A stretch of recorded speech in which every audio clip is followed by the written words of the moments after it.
top to bottom. It's been a hard-fought journey, and we showed up and we made it happen. This is unreal. A year ago, I was sitting on a recliner, and to be in this spot, I know how blessed I am. I know how much this organization means to our people. I love it. We can't wait to get home and celebrate with them.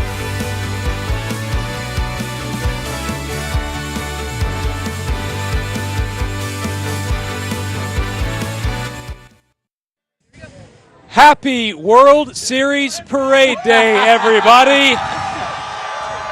Thank you for joining us for WFAA's coverage of your world champion Texas Rangers. At last, we are celebrating, counting down to the beginning of the parade at 12:15. Thank you so much for hanging out with us today. I'm Marcus Tom. And I'm Cynthia Isaguirre. Welcome to, at last, the World Series Victory Parade. And the wait is over for all of these fans behind us. Let's go, Rangers! They have waited more than 5 decades for this moment. The Rangers have stayed here in the city of Arlington for 51 years, and the community has always supported them. The city council has supported them, and the Rangers have reciprocated year after year. This season with the World Series championship. Let me tell you, as someone who grew up a Rangers fan, like so many of the folks out here behind us, this was a year that I knew would someday come. I did not think it was going to be this year, and I think I'm not alone in that feeling. And I think that actually makes it sweeter because, as Teresa Woodard, who we'll check in with in just a few minutes, and I were talking earlier, it felt like Christmas morning this entire postseason. You kept opening present after present after present in the form of playoff wins that finally ended with a World Series title. And you know what? I think the way you and Teresa feel is the way a lot of people feel, especially here, the thousands of people who have their own personal stories for this beautiful moment. I want to go now to lead sports anchor Joe Trahan and senior reporter Teresa Woodard. They're at the end of the parade route at the rally stage. Joe and Teresa, this is an extraordinary moment for the city of Arlington and for all of Texas. It is just a fantastic day, and we'd like to welcome you to this Sunsplash November afternoon that Ranger fans will never forget. It's finally here, a moment more than half a century in the making that so many people have longed for, have hoped for, agonized over more than a decade ago, but it is here now, it is real, and we have got hundreds of thousands of our best friends all here gathered to celebrate it with. I'm not going to lie, folks. When I started to pull down Ballpark Way, the tears started flowing just to see the crowd forming, and that was hours ago. It is crazy out here, absolutely. But right now we want to take a live look inside of Globe Life Field. We have sports anchor Mike Leslie, who is down on the field with a very special voice and a face all Rangers fans will know, the voice of this franchise for 45 seasons. Let's go to Mike with Eric Nadel. Hey, Teresa, thank you. Yeah, it is quite a scene here inside Globe Life Field. The Rangers are having Josh Young and Nathan Eovaldi talk right now, but we do have the esteemed privilege of being joined by the voice of the Texas Rangers, Eric Nadel, the man who had the opportunity to share that moment with all of you Rangers fans back at home. You had to wait a long time for that moment, but it is finally here. How did it feel for you to be the one to share that news with Rangers fans? It was, my heart was just so full of joy to be able to say those words, the Rangers have won the World Series. Just overwhelming, and it still is, you know, as I hear the call, which seems to be everywhere, over and over again. I'm just so grateful, you know, I feel so blessed to have been the one to get to do that. You said it, you're not dreaming. This is real life. You are not dreaming. The Rangers actually are World Series champions. Why was that such an important piece of what you wanted to share? Well, I felt all day, once the Rangers won Game 3, I didn't sleep very well that night in excitement over the prospect of the Rangers clinching the World Series the next day, but I was so sure they would win with 3 opportunities to do that, that I really did feel the whole day on Wednesday leading up to Game 5 that I was living in a dream. And so I thought it was important to let the fans know that, you know, they weren't dreaming, that this was for real. You know how sometimes you have a dream and you know inside the dream, oh, this is just a dream? I wanted them to know this was not a dream. So how did the process work for you? Did you script the call in advance, or were there just portions of it? How did that all work? Well, I knew at some point I would say the Rangers have won the World Series or something like that. And then at some point I would say you're not dreaming. I didn't really know when. And I wanted to mention how long the Rangers had been here. I wanted to acknowledge that it had been 52 years and that there had been another 11 years of the Senators. I wanted to make sure that got in there. So it wasn't scripted in the order I would say those things, but I kind of knew those were the elements of the call. And of course, you have to call the actual play. Yeah. As it turned out in a 5-0 game where the last call was a called strike, it made the whole thing a lot easier to come out smoothly, where you didn't have to describe, a ball being hit and a ball being caught and a ball being thrown or a runner being out. The best possible way to end it is on a strikeout like that. Just like when the Rangers won their first pennant and A-Rod struck out against Neftali Feliz, it was the same sort of thing. It was quite a year for you. You took some time away from the team at the front half of the year. How rewarding is this for you personally to have this be the way that the 2023 season wraps up? It's incredibly gratifying, and I'm so grateful to the Rangers for being patient with me and being supportive, as I was slowly working my way back. And for it to end like this, it's like a Hollywood ending. If you wrote a screenplay, people wouldn't even believe it. It's too good to be true. I just feel so blessed and so fortunate. You joked earlier that you were worried your legacy would be the guy who always was the bearer of bad news. Not anymore. Your legacy is the man who called the very first World Series championship for the Texas Rangers. Eric Nadel, thank you so much. Thanks so much. I really appreciate it. Mark and Izzy, back to you guys. All right, thank you, Mike, and thank you to everyone who is tuning in this morning to watch the big parade, which starts at 12:15. It's a pretty nice day for a parade, and our Rangers fans are absolutely wild this morning. Following the parade, the Rangers will have a public ceremony in the North Plaza outside Globe Life Field right next to Texas Live. I will say this, it was pretty cool to hear from Eric Nadel chatting with Mike Leslie earlier. When you think about how many people like Eric Nadel have been a part of this franchise for years, the Chuck Morgans of the world, the sheer number of people involved, not just with this team today, but the Charlie Huffs, the Ruben Sierras, the Odeby McDowells, the players that kids like me growing up in the 80s and 90s watched all those years ago, who toiled away and really laid the foundation for the fandom here that is showing up in mass to support their Rangers. And again, we did this before, but I think it's kind of fun, so I want to do it again. Go Rangers! Right on cue. Right on cue. And we talked about that public ceremony that follows the parade. It will be at Texas Live. Adriana de Alba is standing by at Texas Live with more very excited fans, Adriana. From Texas Live, because it's a great morning. The energy is really high. I'm going to move out of the way so you can see what's going on. We have the Texas Live Lone Star cheerleaders getting the crowds ready to go. They've been out here all morning. Hey, people are off of work. The kids are out of school, and it's a big celebration. So I actually want to talk to you. She wants to share a little bit about what today means. Tell me about, because we've been here for a few hours, what is the feeling today? It's just so exciting, and we can't believe it. We love the Rangers, and we supported them from the beginning of the season all the way up till now. So it's so exciting for all of us. Have you ever seen this many people in the entertainment district? No, we haven't. Last night was and the night before was a dream, and everyone was just cheering on and so loud, and we just love all the support the Rangers have. Perfect. Well, it's just getting started. The beer is flowing. All right, I smell the fajitas already. Everyone's having a good time, and we're just standing by because when the parade kicks off, that's when it really gets started. And there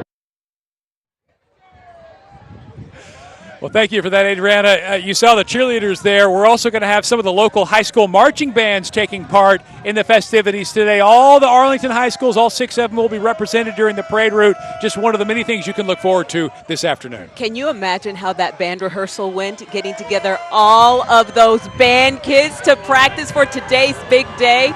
Our coverage of the 2023 World Series Texas Rangers Victory Parade continues right after this.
And welcome back to, at last, our World Series parade. And we want to get right to Mike Leslie because he is standing by with pitcher Jordan Montgomery. Mike?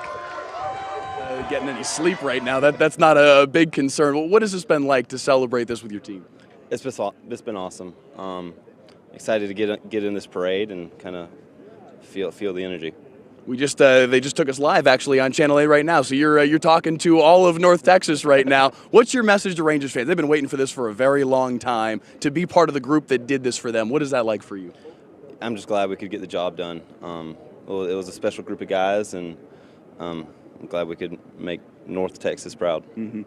We're here with Jordan Montgomery, by the way, the Rangers pitcher. You guys were so resilient throughout this entire season, especially through the final month and a half or so, regular season and into the playoffs. How did you guys make this happen, bouncing back time and time again? Just took it game by game. You look too far in the future and count your chickens before they hatch, and that's how good teams get you. So we just tried to stay focused and treat it like regular season games, win every one, and move on to the next.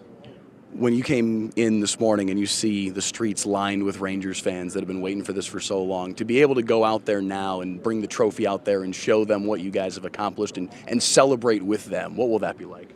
I'm excited. I mean, this is a first parade for me, so I'm talking to Josh, Will Smith, and Schurz about what to expect, and it seems like it's going to be exciting. What do you think about Nathan Eovaldi, first pitcher to win 5 starts in a postseason? There have been some other guys who have gone 5-0. Nobody's done it in 5 starts. He did something nobody's ever done before to help you guys win a World Series. How did he go out there, especially in Game 5, and work into trouble, back out of trouble over and over again, and keep that goose egg on the board? That just shows how special he is. I mean, you go out there and you're not going to be perfect every time. Some games you're going to go out there with nothing, and you just got to kind of find a way and battle. And that's exactly what he did. I mean, it's super impressive. What was it like for you guys in the clubhouse afterward? I mean, you guys are pouring the beer on the trophy. You guys were doing everything. Well, what's the craziest thing you guys have done with the trophy so far? That was probably it. Yeah. I mean, it was super exciting. Just a great time to be a Ranger. We saw a lot of guys hoisting it up and looking at their own reflection in the mirror of the trophy. I don't know if you had a chance to do that personally, but when you think about what you guys have accomplished and you have a chance to see your own reflection in the World Series trophy, what kind of moment is that like for a player? Just holding the trophy's cool. I mean, it's something you work for your whole career. Some guys don't even make it to playoffs, let alone win a World Series. So just a special memory, try and make it a core memory for the rest of your life. Rangers pitcher Jordan Montgomery, thank you so much. We appreciate it. Thank you. Chris and Easy, back to you guys. Hey, thank you for that, Mike. And how about Montgomery coming in at the trade deadline for the Rangers, really making his mark in the postseason in that series against the Rays, that little pop-up on the first baseline. He lays out, kind of throws his body onto the ground to make that play.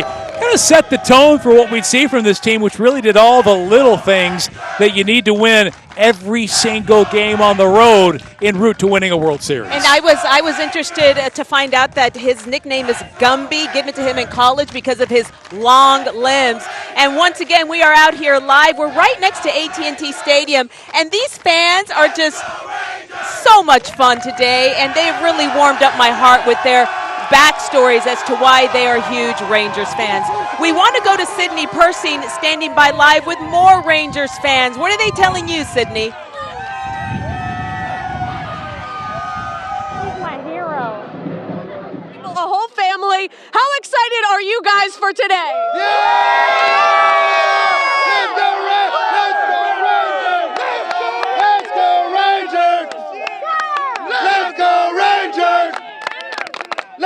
Rangers! Let's go Rangers! We got a lot of excited people out here, as you can tell. Christian, everyone has been coming up to you. I know you're at the center of this family. You've got this awesome outfit on. Tell our viewers at home what today means for you. Oh, man, today means a lot. More than I've been waiting 40 years, maybe a little bit longer, since I was in my mom's womb for this championship. So it means a lot to me right now. And to all my family right here, join me right now. Let's go Rangers! All right, well, I know you guys have a lot of eating and drinking and celebrating to do, so we are going to send it back to you all. Let's go Rangers! All right, and now we want to go back to Mike Leslie, who's standing by with Nathan Evaldi, number 17, Big Nate. Great for me throughout the entire postseason, throughout the entire year. Our offense was, 1 through 9, they're a hard lineup to face, and I think that last game in Game 5 shows that, they were being no hit through 5-6 innings, and then they were able to piece it together, and, the ultimate score was 5-0 at the end of the day. Nathan Evaldi, the Rangers pitcher who was on the mound during that Game 5 win, you kind of worked your way into trouble, back out of trouble, into trouble, back out of trouble over and over again. It was a Houdini act, one after the next. How did you manage to get yourself out of those jams? I think it's just trying to be able to slow the game down in those big moments right there. Again, I know I got myself into those situations, and I feel like that's what some of the times I got to go to work the most. It's not easy by any means. They're a great lineup, a great offense, and I was just fortunate enough to get the ball hit to the right guys at the right time. You guys have been so good defensively this year as well, and obviously that played a role in some of those situations where you had some guys making great plays behind you too. Yeah, Corey made some really good plays over there, especially with the infield in and runners on third base, and we were able to leave them there. And then same with Evan Carter out there in left. He was able to go out there and make really good reads, especially not being able to play in that ballpark very often. And you can't say enough good things about him. Nathan Evaldi, the Rangers pitcher, the Rangers ace throughout this postseason. Thank you so much. We appreciate it. Mark and Izzy, back to you. All right, thank you, Mike. He has certainly been one of the heroes this postseason. By the way, he's married, has 2 children, a son and a daughter, and they live right outside of Houston. Well, and how about this? Also, the Rangers won all 6 of his postseason starts. Just an unprecedented performance from him. We've got to take a quick break, but as we go to commercial, we'll send you out with the fans singing the theme song for the Rangers this year. Let's hear some Creed, guys. Come on. Oh, Creed. I think they'd rather cheer.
World Series Victory Parade in Arlington, Texas. I can't believe I'm saying those words. Hundreds of thousands of fans gathered to join in. Soak it all in. The championship is yours.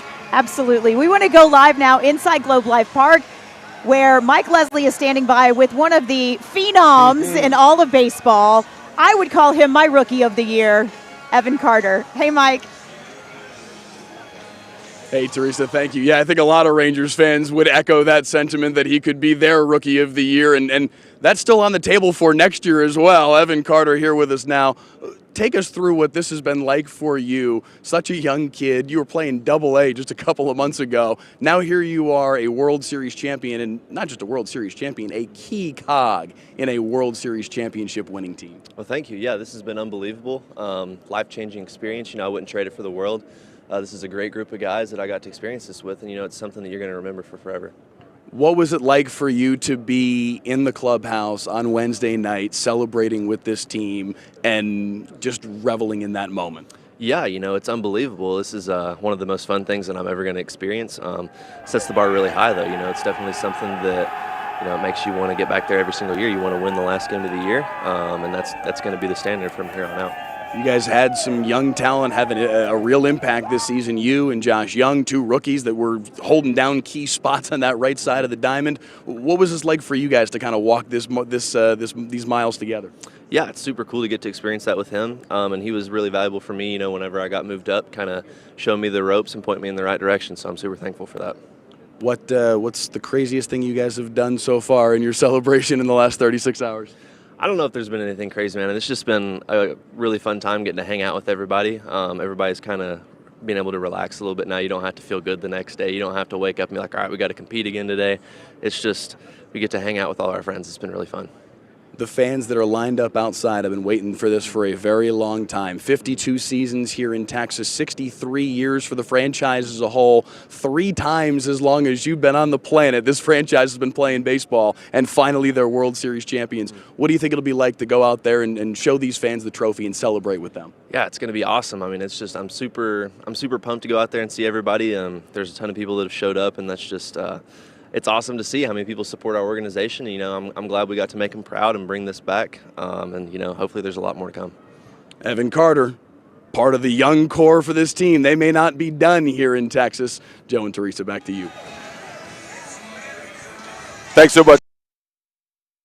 Named a little savior by his teammates because he helped them make a push down the stretch of the regular season. Like so many of those Rangers players, they wouldn't be here today without Evan Carter. Yeah, Joe and I just arrived back from Phoenix where there were some Rangers fans, and I was proud of the showing there. But clearly that was Diamondbacks territory. So what does it feel like, Joe, to be amongst hundreds of thousands of Rangers fans? It's pretty incredible, isn't it? It is absolutely amazing, and I love the community aspect of this whole day because they'll never forget it. Absolutely. WFAA's Rebecca Lopez is in that same boat. We were on the same flight yesterday coming home from Arizona, full of Rangers fans. Let's get to her in now this sea of Rangers fans.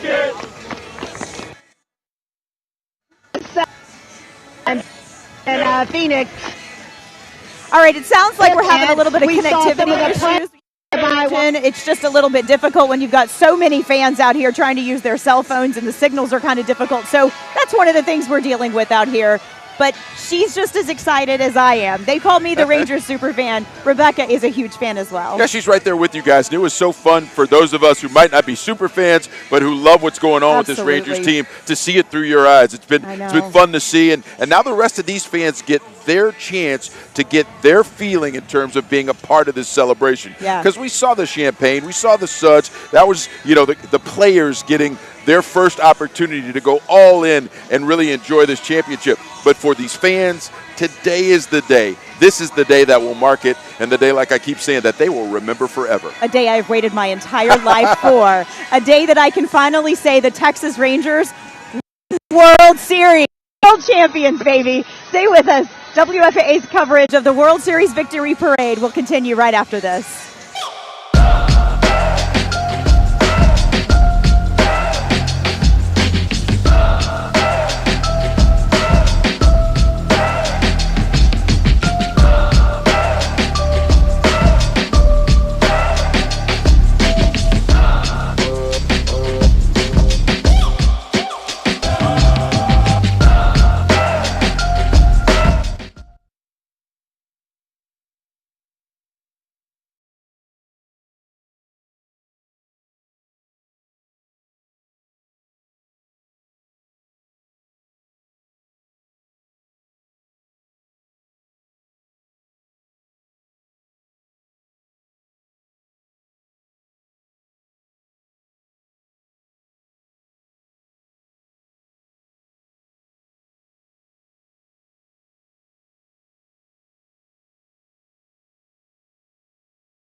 Welcome back. It is our coverage of the Rangers World Series Victory Parade. Hundreds of thousands of North Texas residents all getting together to say thank you for the Texas Rangers, your World Series champions. And we at WFAA are so happy to bring this day to you. You know, the crowds out here are so big. We know that some of the players and coaches are actually having a difficult time making it here. In fact, earlier we heard that APD, Arlington Police Department, had to give a special escort to manager Bruce Bochy. Of course, he's the man of the one of the men of the hour. Many men of the hour, but particularly for Boch. If he's stuck in traffic, we're gonna have trouble. And listen, this parade does not start until my man Bruce Bochy is ready to go, okay? Absolutely. Because he pushed all the right buttons and really paved the way for his players to be at their best and win this championship. Yeah, so let's remind you of that parade route. That's something we haven't quite done for you yet. It starts on the south side of Globe Life. It's going to turn onto AT&T Way. It goes beside AT&T Stadium. And, you know, someday soon, we're going to be having another parade around here for our Dallas Cowboys. Jerry would hope. Yeah, but it goes beside AT&T Stadium. It snakes its way around the site where the Medal of Honor Museum is being built. It's going by Choctaw Stadium, where, of course, we played for more than 2 decades, and then it goes back around to the new park. And then Joe and I are standing right between Texas Live and Globe Life, and this is where everything will commence probably around 2 o'clock this afternoon with a big rally. That's where we're going to hear from some of the players. They'll address the crowd, and they are patiently waiting. You know, they still got some time to wait for this rally, and they've been out here since early this morning. Yeah, we were looking. There's some places in these crowds where it is 15 and 20 people deep. Maybe even more. Just trying to get a view, just trying to get a look, just trying to see what this day will bring. Yeah. Incredible stuff. All right, we want to go back inside to our Mike Leslie, who is there with Texas Rangers catcher Jonah Heim. We enjoy coming to the field each and every day, playing with each other, and doing it with this team is extra special. As we are here with Jonah Heim, the Rangers catcher, this has obviously been a whirlwind for you guys. When you came in with the team, though, and you see all these Rangers fans lining the streets ready to celebrate with you guys, you've had the opportunity to celebrate as a group. What's it going to be like to share it with them? Oh, it's going to be amazing, because that's why we play the game, is for the fans, and we wouldn't be here without them. And I mean, they've showed up all year for us, and it's going to be super special to be able to celebrate with these guys. You were talking about it just a moment ago, but you made sure to go get the ball after that strikeout to end it. Why was that so important to you to go grab it, and what was that moment like to realize, hey, this is important, I need to grab a hold of this? Yeah, I mean, you only got one ball that wins a franchise World Series, so we weren't going to let that ball get out of here, out of our sight, and obviously I kind of felt bad when I threw it up in the air and it kind of went flying, but good things happen when you're excited. So just like I said, that ball means more than it's more than just a baseball, especially for this team and what we've been through in this organization. How were you guys finally able to break through in Game 5? I mean, for a long time there, you guys were struggling to get the offense going, and finally it clicked for y'all. What was the battle like to finally get the offense rolling? Yeah, I mean, it's just a matter of time with this offense when it's going to explode. So you really can't overlook what Evaldi did to keep us in that game, to give that offense a chance to explode. And obviously Corey came up, and once we got one hit, we weren't going to stop. So that's just how this offense works. You mentioned Evo, first pitcher to go 5-0 in 5 starts in a postseason. There have been other guys who have gone 5-0, not all in 5 starts. What's it like to be on the other end of watching him do what he did all this postseason? Oh, it's amazing. He makes my job easy. He's probably one of the most prepared pitchers I've ever been a part of. And he's not scared of the moment. He's going to go out there, he's going to do his thing, and he seems to make the big pitch when you need him to. So that's probably why you can look, and that's why I wrote he was 5-0. All right, Rangers catcher Jonah Heim. More of the Rangers championship celebration after this.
Welcome back to our coverage of the 2023 Texas Rangers World Series Victory Parade.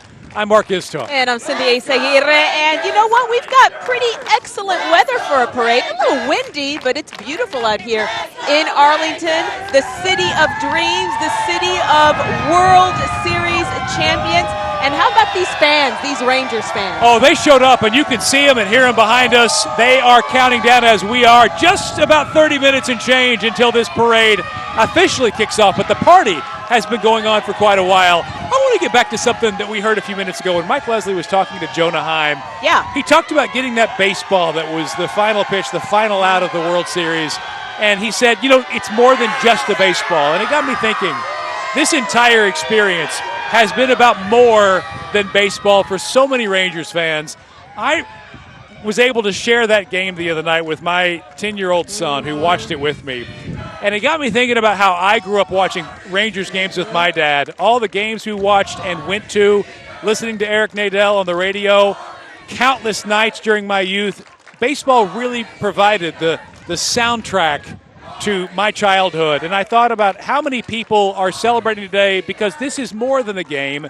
It's a memory of so many people and so many experiences that made such a big impact on their lives. Well, yeah, they're bonding moments, right? I mean, you're echoing what my husband told me. He grew up going to Rangers games with his father, and now we're taking our children to Rangers games, and we've been doing it for the past 11 years. And how cool now to be able to celebrate this championship with them. You see moms there holding their little babies, and everyone's got a story. I spoke with Steve Gutierrez from Oak Cliff. He's here to celebrate the boys, he said. His mom is here to celebrate her husband who passed away last year, who she knows is celebrating in heaven. Well, there are a lot of folks watching down celebrating today as well. One of our folks is inside Globe Life Field. Mike Leslie's been chatting with some of the heroes of this year's team, and I think we're going to go back to Mike now.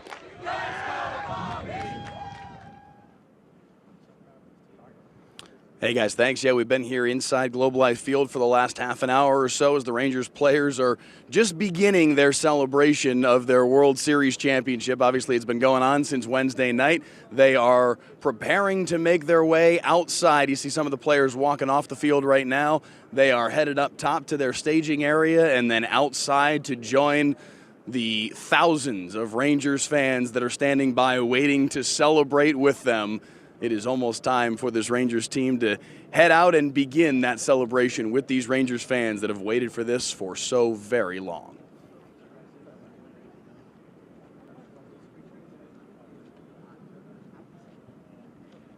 Semien.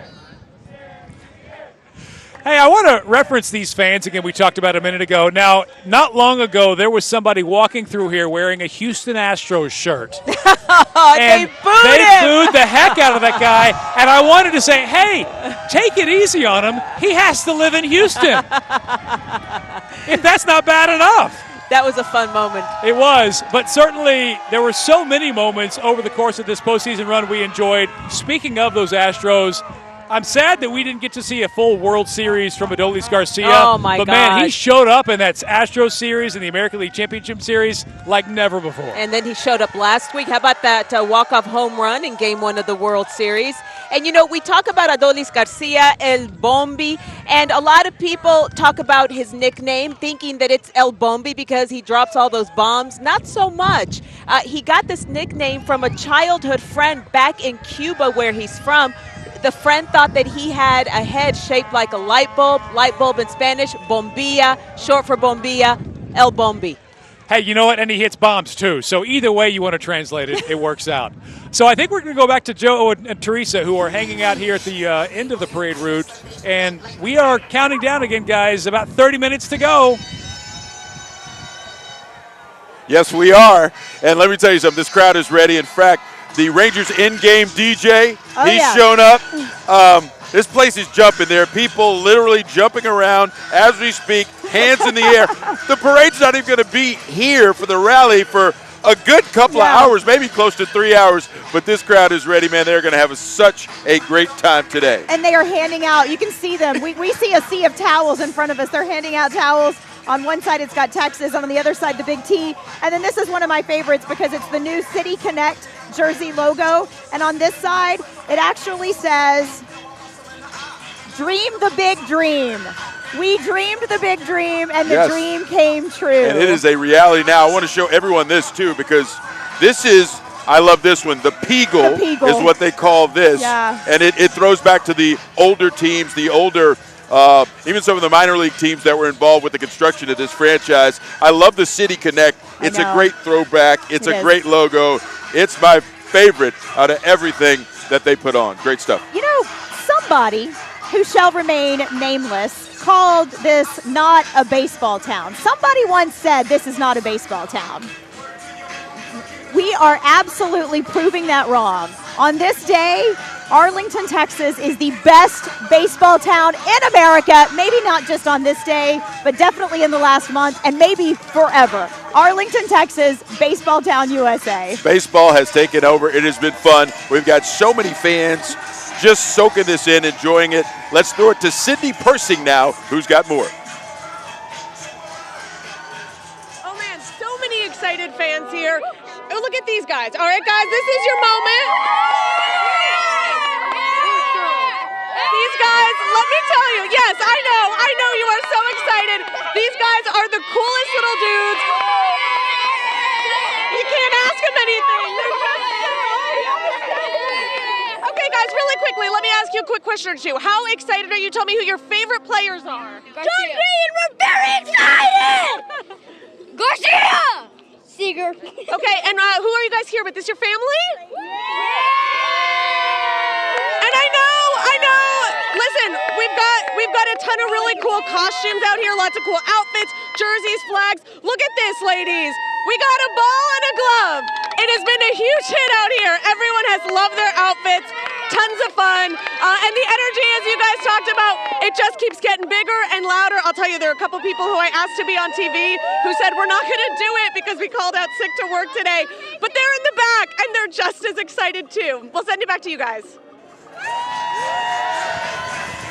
Oh, man, well, it's a good excuse. I mean, it's a parade. It's a World Series parade. School is out in Arlington and several surrounding districts. If you called in sick, I don't know. I think that's okay. Yeah, on this day, excuses for everyone. It's a Friday. I know. Listen, go back in there and work harder on Monday.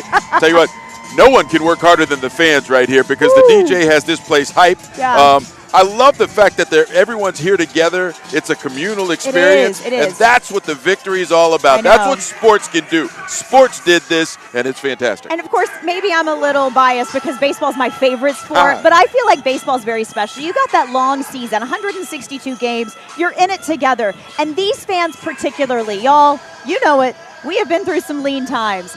Just 2 years ago, more than 100 losses, and here we are at the peak of the mountain. We summited, we made it. You can't imagine the feeling. It is incredible. It is absolutely fantastic. We wouldn't be here if that Rangers pitching staff wouldn't have been so stalwart. Let's throw it to Mike Leslie with one of those pitchers now. Hey, Joe, thanks. Yeah, we're here with John Gray, who had obviously such a big role in that Game 3 coming on for Max Scherzer. You were mowing down guys one after the next in that Game 3. There were a lot of people saying, hey, maybe John Gray is going to start a potential Game 7. Didn't even need to get to that point, and you guys are celebrating a world championship right now. How does this feel? It's a feeling. I mean, it's hard to put into words, but it just means so much. And after all the ups and downs this year, I mean, it means that much more. I mean, we've been through a lot, and I know this team was really good, but to see what we've really accomplished, it's mind-blowing. When did you know, hey, this team's good enough, now we just got to go do it?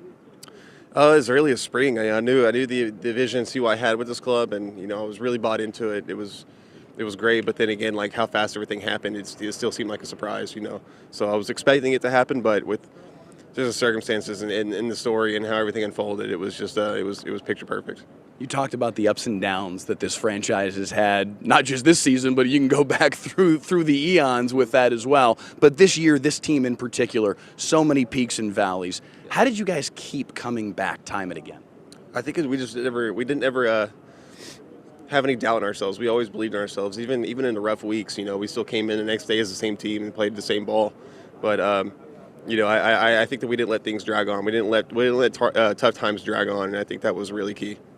From a pitcher's perspective, how impressive was it what Nathan Eovaldi did in Game 5? Worked himself into trouble, but over and over and over again, worked himself back out of trouble. Yeah, that's impressive on so many levels, and just at that time and that stage, with how Gallen was throwing the ball and just to match that up, it was I've never seen anything like it. But that's mental toughness at its best. You guys are about to head outside and celebrate with these fans that have been waiting for this for so long. What do you think that's going to be like when you guys get out there? Oh, it's going to be insane. I've already seen a little bit of it, and rightfully so, these fans are fired up. Yeah. This is a fan base that's waited for a long time for this. What does it mean to you personally to be part of the group that finally did it for these fans? It means everything. It means everything. And for this group of guys to play so well for this group of guys, they're a great group. You know, everything just seems so perfect right now, and I'm going to hold it dear. Rangers pitcher John Gray, we appreciate it. Thank you. Joe and Teresa, back to you guys. All right, thanks so much, Mike. Wow, John Gray, one of those many starting pitchers that Bruce Bochy employed as relievers, and they played incredibly well, paving the way for this championship. And also battled injuries like so many people on this team did, and somehow here we are on November 3rd, and we are celebrating a world championship. We went through a lot, the roller coaster of the season, and we ended on top. All right, we're going to take a quick break, but stay with us. WFAA's coverage of the 2023 World Series Victory Parade. We'll be right back.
The Texas Rangers World Series Victory Parade. Hundreds of thousands of Ranger fans lined up to hail their heroes because they are world champions, and we are so blessed to be able to bring this to you. And so proud to be a part of this day, so proud to be a Texas Rangers fan.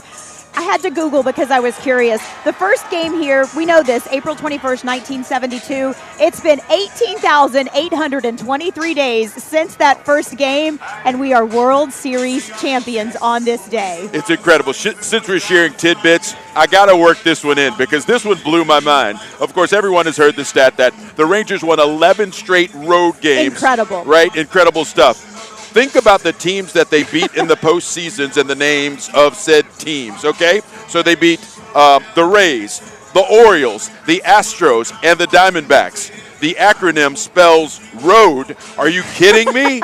How does that happen? It was destiny. It was meant to be. We should have all seen it coming. Incredible stuff. All right, let's throw to Mike Leslie now, who is with the skipper himself, Bruce Bochy. I'll be honest. I've run on empty, but it's a good feeling. It's worth it. Trust me. We had a nice celebration in Arizona. I had a lot of family coming in last night here, trying to catch up, but looking forward to this parade. These players are going to just be floored. Coming in, you could just see the thousands of people, and we can't thank them enough. This is a special day. This is probably as big a day as even, all the other things that go with this.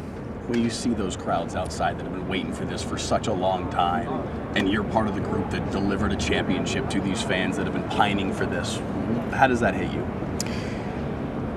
It's what it's about, the fans. They're the reason we do this. Why we play, we feed off them, and for them to get a championship, that's what makes it special. They're all special, World Series, but the first one and for this to happen for them is what makes me feel so good. What about for the young guys on your roster that hadn't had a chance to experience? This is the fourth for you. You've done this a time or two before. For the guys who this is their first, what has it been like to watch them experience this moment? When we got it done, the last out, that's what I was thinking about after all the hugs. I looked out there. And for so many guys to experience this for the first time, especially I'll start with my pitching coach, Mike Maddox. He's been in 3, and for him to get a ring, man, it gives me chills. But and the rest of the guys, it's what you play for, and it's so difficult to do. And so these guys have checked the box off that they've been trying to check off for their whole life, and that's what's really neat about it. I didn't know it was an odd year until somebody brought it up. I don't know where October went, to be honest. You lose track of time. You don't think about it. But, so it's good to break that, knowing that, I could be part of an odd year championship. Hey, but you won in San Francisco for the first time. You know how that changed that place as a baseball town. So what is this town in for now that it actually has a champion? Well, my hope is it just creates that much more interest and passion in baseball here. And not that they didn't have it, but when you have a lot of losing seasons, it's difficult for the fans. And so our job is to continue this winning. And, it's great to win this championship, but, we don't want, this city to go that much longer, without another one. So, it's going to be really cool, I think, for these players to see the enthused passion, interest in baseball here. They'll see it in spring training, during the season. Now it's up to us to play good baseball and continue that. So it's really, it's just so cool to see how the city comes together, everybody, and see how much you impact so many people who have been waiting for this. You mentioned Mike Maddox, your pitching coach, your pitching staff, who's criticized. Yeah, there's Texas Rangers skipper Bruce Bochy, and I want to go on that thread that he mentioned, right? The fact that they impacted this community the way they did, and he also mentioned it being the first. And it'll never be like this again for Texas Ranger fans, especially because, in essence, it came out of the blue. No one outside of that organization thought that this could happen, and now you get to enjoy that because it's different. After you've won 1 or 2 and you go back and do it again, the feeling's completely different. And I want to pick up on something he said. Somebody asked him, did you realize this was an odd year? And somebody may be going, well, no, it's not an odd year. Well, it's 2023, which is an odd year. Think about this. Bruce Bochy won the World Series with the San Francisco Giants in 2010, 2012, 2014. So everybody said he's an even year guy. Well, we proved that wrong. He won in 2023. WFAA coverage of the World Series Victory Parade from Arlington. We'll be right back.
We're not done. We're going to bring some more. This is what we play for, you know. We know how much our fan base wanted. We know how much this organization deserved it. It's incredible how all this happened and went down.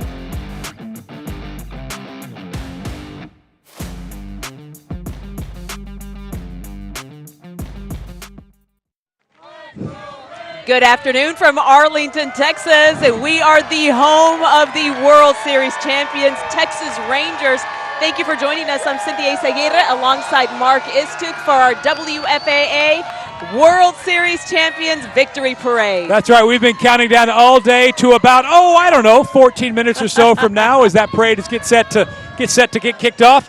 We are joined by several 100,000, I would guess, fans here who came to watch this parade, and I'm willing to bet that if you asked them, every single one of them would tell you they were at the Nolan Ryan Robin Ventura game. Yeah, we've got so many diehards out here, and everyone, Mark, has a story about why they're here, why they're Rangers fans. Oh, absolutely. Some of them have been diehards who have been on the bandwagon for years. Some of them jumped back on the bandwagon during this playoff season. But, the great thing about being here in Texas, there's always room to hitch another wagon to the train. All right, who are we going to now, Haley?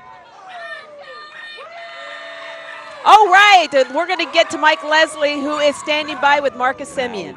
It's a feeling I've never felt before, but it's still kind of soaking in, and I'm sure this entire offseason will be much more special too. What has this been like for you guys as a group to have these moments, to come back here to Texas and celebrate as a group? As you guys have made your way through these 36 hours, what's maybe the craziest thing you guys have done so far with the trophy? Well, we just got home, just traveling back and being able to celebrate in Arizona. But this is why we came back for the parade. I think this will be the special day for us to all be together and, just enjoy each other until everybody has to go home for the offseason. How did it feel to get your jersey sent to the Hall of Fame? Yeah, that was cool. You know, they asked me if I'd donate something. I didn't know what it was going to be. They talked about my arm guard, maybe my jersey, and, you know, the night I wore that jersey, I was able to hit a home run in the World Series and win the World Series. So, you know, to have that in Cooperstown is special. So 3 years ago, this team lost 110 games. And then you and Corey Seager signed on. I'm sure, you know, Chris Young told you, hey, we got a plan here. But at any point did he say, hey, we're going to win the World Series in 2 years? I mean, obviously you weren't thinking that the success was going to come this fast, were you? Well, all the outside voices definitely didn't think so, but everyone in this room, you know, had this goal. You know, I wasn't here in 21. I played against the Rangers. You know, the roster's a lot different now. Yeah. You know, I think last year, you look at our lineup, a lot of the same guys are here. Everybody improved. Of course, the pitching, you know, we loaded up, and guys stepped up when we needed them to. But Chris Young, you know, if you ask him that question, his goal is to win every year, you know, no matter what. He works hard to, you know, make sure ownership and you know, him are on the same page, you know, to get the right players in this building. Sporsy standing right over there. He was obviously on the mound for that final out. Have you had a chance to go back and watch and kind of relive that moment? And what was that like for you to be out there and see that pitch get called for a strike? Yeah, I mean, just a special moment for him. You know, I think he did that in the College World Series too. You know, he's built for that moment. Yes, Leclerc was our closer and so dominant the entire postseason, but just to see Spores get that moment after, you know, an up and down year for him, but a great finish, you know, that brings him confidence for the rest of his career, I'm sure. What if some of the guys who have experienced this told you about what to expect when you guys go outside? Yeah, just that it's going to be fun, enjoy it, soak it in. It's going to be crazy. You know, a lot of people, and, you know, don't take it for granted. Who's been the craziest celebrator to this point? All right, taking it from Mike Leslie and celebrating a player like Marcus Semien, who formed with Corey Seager the interior of that Rangers infield with all these fans who are hanging out today. Hey, Rangers fans! It's amazing how many your kids are here. Some of them, I imagine, are skipping school, but if you're a student at Arlington, Crowley, Kennedale, Mansfield, Irving, Grand Prairie, you got the day off. You sure did get the day off. In fact, Mark, we've been out here talking with a lot of these students, and some of the things that they have been telling us about why they are here, really pretty beautiful. I spoke with Lane Roper. He's 13 years old. He's from Mansfield ISD. He says today is all about celebrating champions and being a part of history. I spoke with Mac Waldron. He's 14 years old from Mansfield ISD. He says he's just out here to have fun with family and friends. His buddies made fun of him for saying that, but I'm like, I think that's beautiful that you want to be out here celebrating with your family and friends. Good for him. It really is a once-in-a-lifetime experience that we hope is not one, because we hope you get to do it again. I don't know, maybe next year. Maybe the year after that. And that is exactly what Joe Garza from Fort Worth says. He predicts they're going to see another World Series championship next season. Well, I tell you what, that's actually not that hot of a sports take opinion, because this was a team that was supposed to be a year away. We thought that under Bruce Bochy this year, they would really get right, maybe make the postseason. And they talked a little bit about the possibility of a World Series, that they knew they could do it, but sometimes that's, you know, just sports talk. I think really the general consensus was this was a team that was maybe a couple of pieces away. No, we found out this was a team that was ready to take it all home. And you know what, Joe, you've been saying in Bochy we trust. What I love is, you know what GM Chris Young said, who played for Bochy. He says that he told Bochy when he was hired that Young would let him manage, and that's exactly what Bochy has done. Yeah, that's the great thing about Chris Young. He has all these relationships, and he has used some of those to leverage bringing in talent on the field, and obviously Bruce Bochy. And it's not just in Bochy we trust. It's in Bochy those players trust. 100%. And that's the important part. Some coaches can say things, and a player might say, okay, yeah, coach, I got it. But when Bochy says it, it resonates, it means something. And because he's pushed so many right buttons in his career, they almost will it to happen, because when coach says it, they believe it. He's a proven winner. Yes. And I think they perform for him and with him. He's with that team. He's not just the manager, he's part of the team.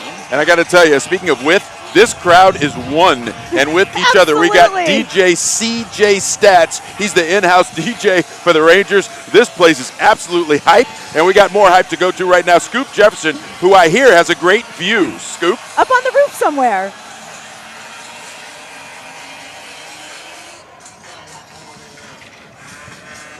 Yeah, I got the best seat in the house when it comes to watching the World Series Texas Rangers parade and party. But let me explain to you why I'm in a construction hat, a vest. I'm actually on the 3rd floor of the Lowe's Arlington Hotel Convention Center here in Arlington. I'm going to step out of the way and give you a look. Again, this is a bird's eye view of what's happening here. When the parade ends, everybody's going to converge here on the plaza outside of Globe Life Field for the party. The main stage is right there. We have cheerleaders.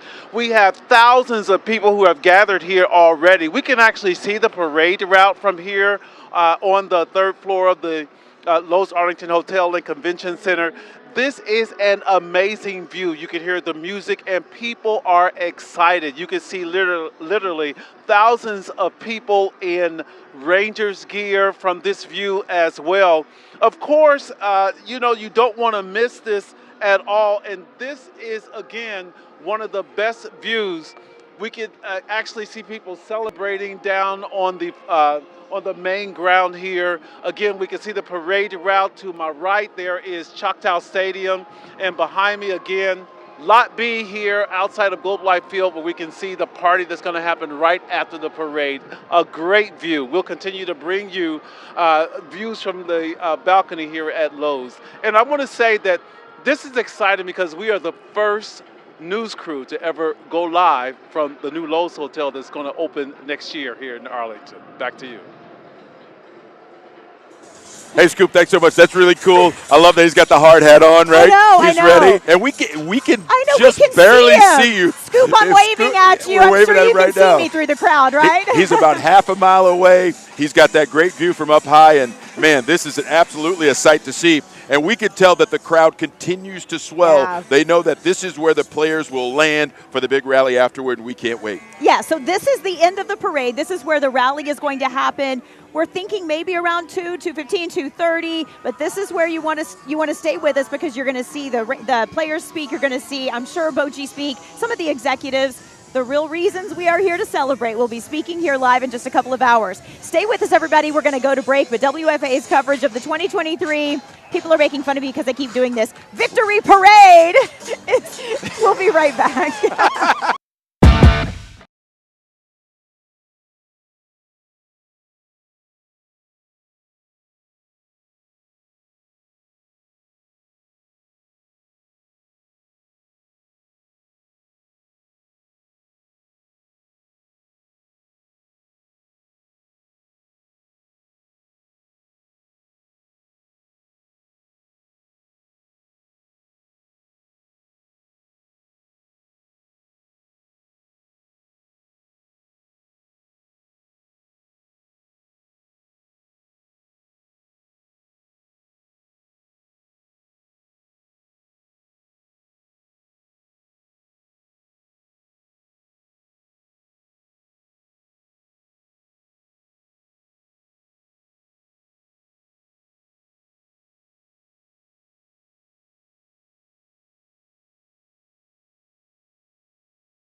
Welcome back to WFAA's live coverage of the 2023 Texas Rangers World Series Victory Parade, which I believe, as we can see on our screen, is officially underway, at least for the marching bands. We've seen one make their way past us. There's another one. And by my count, we have 6 Arlington High School bands set to perform for us today. Already we are seeing them celebrate. We just heard Deep in the Heart of Texas, complete with fans clapping. We're off to the races. Well, I'll tell you what, this is always my favorite part of any parade, Mark. It is the marching bands, and what a treat today. The Texas Rangers asked Arlington ISD to bring out all band members from all 6 high schools to celebrate this very special moment. At last, a victory parade for the Texas Rangers, our World Series champions. Speaking from experience, Mark, being a former band member, a former drum major, this moment here is something these band members will never forget for the rest of their lives. Well, and I think it's a smart move by the Rangers to include so Yes. many members of the community who have been here supporting this team since they moved from Washington as the Senators all those years ago, because these fans have been showing up year in and year out, and there were some lean years in the mix, but we talked about this before. The Rangers have been part of the fabric of North Texas for such a long time that even for those folks who didn't catch a game at the stadium this year, or maybe just tuned in for the postseason, there's a loved one in their family that was a big Rangers fan. There's a game they listened to as a kid. There's a moment that stands out in their youth that ties them to this team. It really is part of the fabric of this area. So to include the high school marching bands, and I'm sure we're going to see a lot of other local folks here as well, celebrating and walking the route, a pretty special way for the Rangers to honor those folks who have been here for so many years. And for those of you just joining us for At Last, the Rangers World Series Victory Parade, thank you for joining us. You are looking at live pictures from Arlington ISD band members, of all of the drill team members out here with them up front, and the excited fans here today. We spoke with Nancy Gutierrez from Oak Cliff. She says she and her husband waited 40 years for this moment. Her husband, Chano, died last year, but she says she knows that he is jumping up and down in heaven and that he's probably having a beer as well. Well, I imagine he is enjoying himself, as are the hundreds of thousands of fans. And I don't have an official count. It's just going to be estimates. But we have seen so many people show up overnight. So many people showed up earlier this morning. And I thought that we had reached kind of capacity. No. People continue to make their way to the parade route because they want to celebrate this experience they have waited so many years for. Yeah, that parade underway. And following the parade, the Rangers will have a public ceremony in the North Plaza outside Globe Life Field, right next to Texas Live, where we will hear from the heroes of this World Series win, from so many people, including the man, the myth, the legend, Bruce Bochy. That's right, and he'll be accompanied by all those Rangers players who made the season happen. I want to kind of give you a heads up of where we're located. So right now we are in the northwest corner, parking lot 5 outside AT&T Stadium, if you know where that is. Oh, wow. It is in the northwest corner of the intersection of AT&T Way and Cowboys Way. This parade route basically starts in the south end of Globe Life Field, makes its way along Cowboys Way, then up AT&T Way. It'll hit west of Globe Life Field. It'll hit Nolan Ryan Expressway, the road to Six Flags. Then it'll come down on the other side of the stadium and wrap up kind of on the backside of Globe Life Field, right where it started, as we get ready to listen to this marching band as well. There's a lot of folks out here enjoying every minute. And the brass section is passing by right now. I got to give a shout out to all trombone players. My son, my 6th grader, plays trombone, and so of course I'm having a mom moment here. We got the tuba players that are passing by behind us, and just all of the brass section, the drum corps, and the cheering fans. We hear you, we feel you. Tens of thousands of people out here this morning, and Arlington Mayor Jim Ross probably said it best. He wants all Rangers fans here today to celebrate the parade, soak it all up, and simply to have a good time. I'll tell you, I had a great time out here the last couple of mornings on Daybreak. I was here yesterday after the celebration. I was here this morning as well. Yesterday was with Mario Ruiz. This morning was with Greg Fields, both from our weather department. Folks, I asked them if we could get a picture-perfect day for this parade, and they delivered. Finally, I cashed in my chips. I got a good weather day. They delivered, and the fans here are enjoying. They could have done a little better with the weather, with the wind, but who's complaining? Beggars can't be choosers, right? No, but it is a perfect day for a parade, and we have got so much to cover today. I can't wait to hear and to see the players. We have so many heroes from this postseason. Right, we've got team coverage scattered all over the parade route as well. Now, as you can imagine, when you pack in a couple of 100,000 people and their cell phones, it gets a little tricky with the signal. So we're trying to do the best we can to get you to all of them. We're also enjoying the visuals here, and we're going to enjoy even more when we come back as our coverage is set to continue. You're enjoying the Rangers World Series Victory Parade right here on WFAA.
World Series parade coverage on WFAA is sponsored by Academy Sports and Outdoors. Welcome back to the 2023 World Series Victory Parade as we celebrate the Texas Rangers, your world champions. I'm going to say that as often as I can because I've been waiting a long time for those words to come out of my mouth. You and tens of thousands of people here in the city of Arlington, home of champions, home of where dreams come true. I want to go to lead sports anchor Joe Trahan, senior reporter Teresa Woodard. We've been talking with fans here all morning, as y'all have as well, and there's one name we keep hearing over and over again: Garcia. With good reason, too. I mean, Adolis Garcia put his imprint not only on this postseason run, but on this franchise. Yeah. No one will forget what he was able to bring. The way he hit those home runs, it's also dramatic, especially, obviously, the one to win Game 1 of the World Series, the tone setter. And listen, it was a matter of the Diamondbacks really having the upper hand for most of that Game 1. If the Rangers wouldn't have been able to turn that thing around, who knows how this would have ended up. But he sealed it, and no one will ever forget El Bombi in the walk-off in World Series Game 1. No doubt. And you do wonder, if he would have stayed healthy and if he would have been on the roster for the entire World Series, I don't know. Do you think he would have given Corey Seager a run for his money when it came to World Series MVP? Listen, I think they were what and what. I started calling them thunder and lightning, right? Because somebody was going to make a lot of noise, and they both did, and it was fun to watch them go in tandem. Yeah. And it was interesting because after El Bombi got hurt, he had a meeting with all the different hitters. Absolutely. And Corey Seager said it impressed him and it moved him because El Bombi, who's this big, strong guy, got emotional. And he told his teammates, you guys are legendary. And they went out and proved it in Game 4 when they absolutely blew out the Diamondbacks. Put up an 11 spot. The hitting was on fire, and you got to believe that El Bombi's speech led to some of that. He fired them up. They have the ability to do it, but when he went down, they said, we're doing it for Doley. They did it for Doley. They picked him up, and that's been the hallmark of this team. When the pitchers might be having a bad day, the hitters step up. Absolutely. When the hitters don't have it going, we have seen a bullpen that really no one expected to be able to perform the way they did, do incredible things to help this team bring it home and win this championship. At some point during the season, I'm going to own up to it. I tweeted, this bullpen is going to be the end of me. But look what happened. The bullpen got us here. Listen, I'll be the first to tell you, full transparency, I thought that was going to be the thing that kept them from winning a championship. Yeah. But it did not. And oh, by the way, all they did was pitch a combined shutout in the series clinching win. That is so emblematic of this Rangers team. They just kept doing things you just didn't expect. The roller coaster ride of the season. I know we've said that word many times, but there were times when you thought maybe we're down and out right now, especially in the end of September or early September when we got swept by the Astros. Dare I say the word Astros on television during the World Series championship parade, but we got swept. And in my head, I thought, okay, I think this might just be, stick a fork in us. But look what we did. We came back. We eked our way in. We lost the division on the last day of the season, but look where it got us. We won the World Series despite all of those challenges. I think so many people nationally and national media members wrote them off because in that stretch, they lost 16 of 20 games. Yes. That's when the national pundits said, hey, great start. Bochy has got them going. They might be good down the stretch, but they can't really contend this year. Not only can they contend, they can win the whole dang thing. And we are celebrating that today in a big way. You guys, the crowd is incredible right here at the site where the rally is going to happen. Joe and I are standing just between Globe Life Field and Texas Live. In that area, if you've been to a game, we're right by the Nolan Ryan statue, and this is where it's all going to end. But we have Marcus Took and Cynthia Itzigara who are over at the beginning of the parade, and I know it's underway, guys. It is, and it is glorious. It is glorious, Teresa. You mentioned where you were near the Nolan Ryan statue. We were pretty much smack dab in the middle of AT&T Stadium and Globe Life Field right behind us. And I want to address something that Joe brought up a minute ago. He talked about the national media kind of writing this team off. Look, I'll hold up my hand and I'll say that when the Rangers kind of faltered midway through the season, at the end of the season, I wrote him off as well. And I don't know that you can really blame people because you've been burned so many times with this team. You have the bad taste in your mouth from 2011 still sticking around. And maybe it's one of the situations where you lower your expectations because you've had them high so many times and gotten hurt.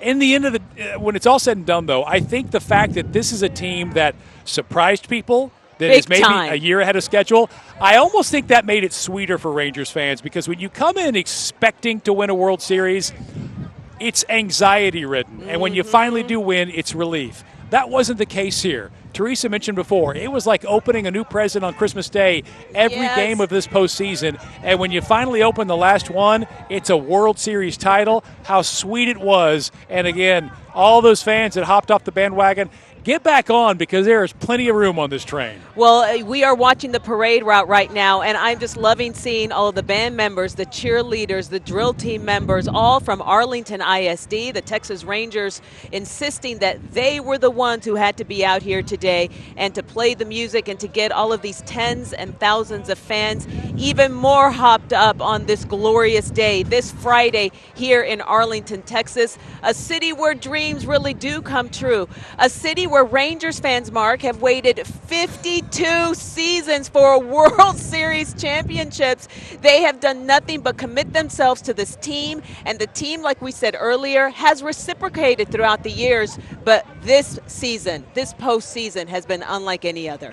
I wish I could go back in time and tell 9-year-old me, hey, you know what? This day's going to come. Toby Harrah was my favorite Rangers player back in the day, and I just remember how many times I would watch him play and wish for him to hit a home run and wish the Rangers could get over the threshold. You know what? They did it, and it is sweet. And my husband, Captain Awesome's favorite player, Nolan Ryan, his hero to this day. Our coverage of the Rangers World Series parade continues right after this.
Good afternoon, North Texas. It is a glorious afternoon here in Arlington. Cynthia Seguida here alongside Mark Istuk, and you are watching the World Series parade, the Rangers World Series parade on this beautiful afternoon. And I want to talk about one player in particular, Mark, Mitch Garver, because I'm partial to him because he's from Albuquerque, where I worked for 8 years, really fell in love with New Mexico. He has a really neat story. Of course, Garver had 12 hits, 3 homers, 14 RBI, and 8 runs scored in 14 games in this 2023 postseason.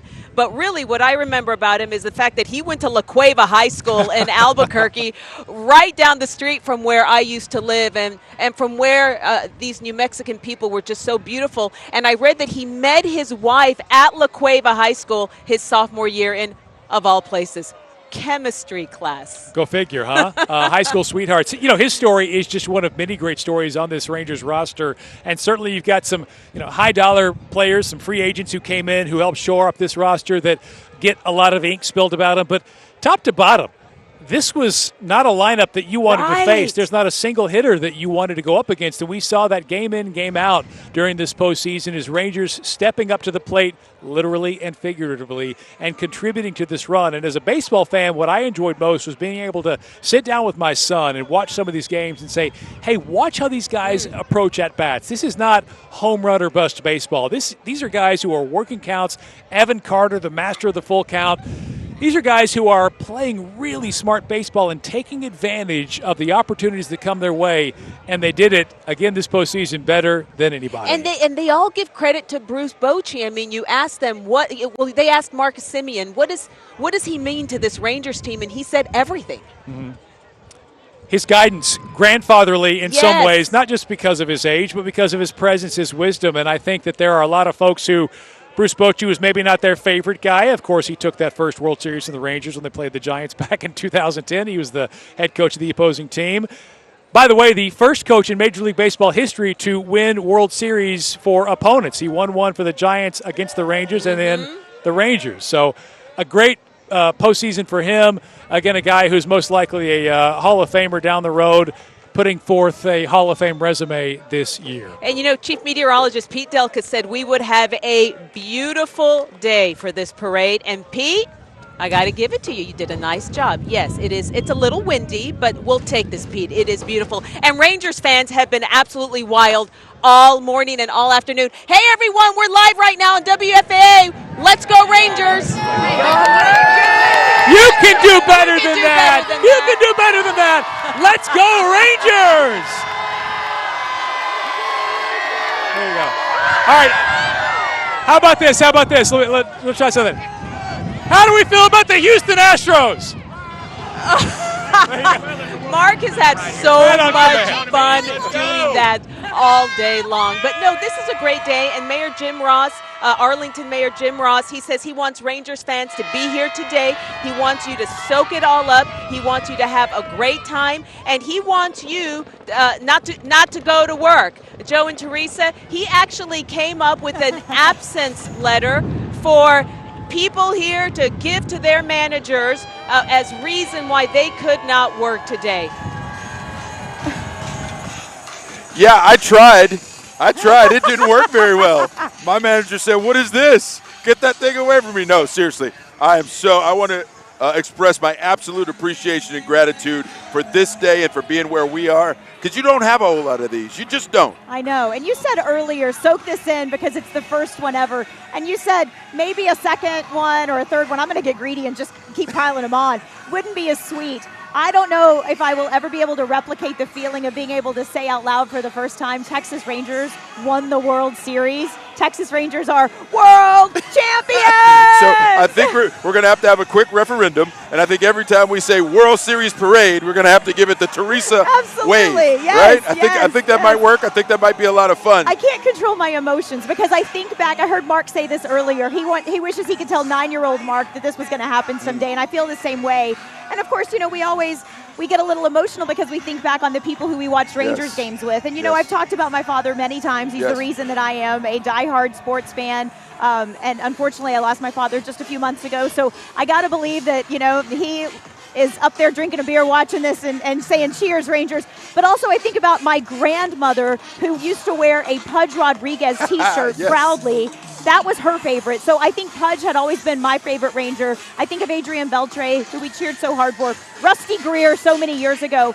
And this championship, while it is Corey Seager and Marcus Semien and Jonah Heim who won it, this championship is for all of those names. It is for everyone who's ever won a jersey and everybody who has ever cheered for the Texas Rangers. No, and I think it's for everyone who came before, right? Absolutely. And I love the fact that Mark keeps mentioning those vintage Texas Rangers names, right? Because I was down in Houston. Yes. I may not have been cheering for them, but I knew all of them, right? And it was so good, so cool to hear Mark talk about them. But you mentioned your emotion. And I do think that's really important, especially for Ranger fans, because think about it. Since 2011 and up until that third out was recorded on Wednesday night, you almost had to keep that emotion pent up. I mean, you saw me. I was a nervous wreck. We're up 5-0 in the ninth, and I'm thinking, I think this is going to happen, but I thought it was going to happen in 2011 until Nelly Cruz decided to bobble that ball. So let me pull the curtain back, because the other night, on Wednesday night, after Marcus Semien hits the home run to go up 5-0, I'm like, it's over. It's a fait accompli. And I'm like, no, it's done. not. And Teresa would have none of it. None of it. She was like, nope, we got to get the third out. I know, so that was. I know. But listen, I think that's the way a lot of Ranger fans felt. The reality would not set in, until Josh Spores spiked that glove. And I love that, right? Because we all love our football here in Texas. Yeah. And that was a spike for the ages, right? And just incredible to watch. And now all these fans today, these hundreds of thousands of fans are getting their chance to kind of put their fingerprints on this celebration and the feeling and everything that goes into being a champion. 1972 is when this franchise came to town and began playing, April 21st, 1972. I know my uncles have said they remember cheering on opening day in 1972. And so this is something that it's just the fabric of who we are. And unfortunately, as Rangers fans, the fabric of who we are is also to maybe have a little bit of doubt and maybe not believe. But believe today, baby. This is real. This is happening. We are the world champions. Well, and the other thing is now the narrative changes, because the narrative with the Texas Rangers from any baseball fan was always Nelly Cruz. That's where the narrative began. Yes. It begins there no longer. And dare I say, David Freese. Yeah. No love for David Freese around here, but no longer do you have to start the narrative with the heartache, right? Because a lot of people have been saying that it may have erased that moment. I may have even said that myself. And I said, you know what? It didn't erase that moment, because you want to hold on to that moment, because going through that heartache makes this so much sweeter. Great stuff. Absolutely. All right, we're going to take a quick break, but WFAA's coverage of the 2023 World Series Victory Parade continues. We'll be right back.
And welcome back to our coverage of the 2023 World Series Victory Parade here in Arlington, Texas. Cynthia Sayeda here alongside Mark Istuk. It's a great day for a parade. It absolutely is, and it's a great day to celebrate this franchise and all those memories that the Rangers have given us over the years. You know, Joe Trahan and Teresa Woodard a minute ago were talking about some of those old school Rangers. It was a reminder that this is not just a celebration of today. Right. In so many ways, it is a celebration of yesterday, of all those days before today that led to this moment. And I hope you'll indulge me. You have a list. I came up with just some of my favorite Rangers over the years, guys that I rooted for. I mentioned Toby Hare before, Nolan Ryan, my all-time favorite. Gosh, yeah. But I remember as a kid, Pete Incaviglia, Pudge Rodriguez, Edwin Correa, Gary Ward, Steve Buechele, Pete O'Brien, Odeby McDowell. How about that? Curtis Wilkerson, Charlie Huff, Larry Parrish. I remember going to a Tulsa Drillers game with my friend Wade Bryan. Benji Gill hit a foul ball. Benji Gill. I remember playing home run derby in the backyard with my best friend Justin Jeter, trying to emulate Julio Franco's batting stance, and then riding with him on the Conquistador at Six Flags one time. Mickey Rivers, Jose Canseco, Jim Sundberg, Buddy Bell, Ken Hill, Mike Young, Ian Kinsler, Rogie Odor, Derek Holland. The names keep coming because there are so many people. If you believe that today is the product of all the yesterdays before, there's a lot of yesterdays to celebrate on this special day. Nice job, Mark Istuk. All of our vintage Rangers fans are loving listening to that. Joe and Teresa, who are your favorite Rangers players? Well, I have to say Pudge is at the top of the list, Nice. most definitely. But you know what? I want to also give some credit. When I was a kid, I loved Bobby V. Yep. And I also think that today we want to think back on Ron Washington as a manager. Such a favorite of mine for sure. Listen, I've got a pretty long list. I know. And I do have one caveat to my list. Nolan Ryan is really high on my list, but it was Nolan Ryan when he was wearing that Astros uniform. And when I was a very young man, when he threw one of his no-hitters, I remember beginning to listen to it on the radio outside with my glove in my baseball. I was afraid to go inside and watch it on television because I didn't want to spoil the no-hitter. I listened to that entire game, popping my baseball in my glove, and it's one of my best and most fond memories as a baseball fan. But being down in Houston, Pete Incaviglia, I know. that name, Toby Hare, all these names, all these great guys, and it was Jim Sundberg. I mean, there were all these guys coming through, and then I've had the pleasure to work with a lot of these guys recently. Adrian Beltre was fantastic. I want to mention Elvis Andrus. We have love Elvis. Right? I Elvis know, was great. I know. But my all-time favorite recently has been Michael Young. What Captain Ranger, and I'm so glad that he was there the other night to soak in that championship. And Juan Gonzalez. Amazing Wando. to see him. He came back this season, Yes. threw out a first pitch, and it was a really special night for these Texas Rangers and for the fans. It is great stuff, and we're having fun bringing this incredible day to you. It is let me make sure I get it right. Yeah. It's the 2023 Texas Rangers Victory Parade. You got to wave your arms in the air like you just don't care. All right, we got plenty more to care about after this, though. Stay with us, folks.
WFAA's live coverage of the Texas Rangers World Series Victory Parade continues as we are celebrating a year unlike any other for baseball fans in North Texas. And what was it you just said before we came out from break? I said, well, we talked about a team that we beat and how nice it was. Yeah. But there are neighbors to the south. We don't even need to mention them today. In fact, one guy tried to go through the crowd behind us wearing his Houston Astros gear. That did not go over very well. Live pictures right now from the parade route. We've seen the band members. We've seen the drill team members. We have seen the Rangers mascot captain. What we have not seen yet, though, are the actual players, and these people are waiting for them. They are, and I love being able to give a shout-out to all of our North Texas cities represented. Let me hear it for Arlington. Let me hear it for Arlington. All right. Who's here from Irving? Anybody from Irving? Yeah, right there, right there. How about Dallas? Any Dallas residents here? Fort Worth. How about Rangers fans? Here we go.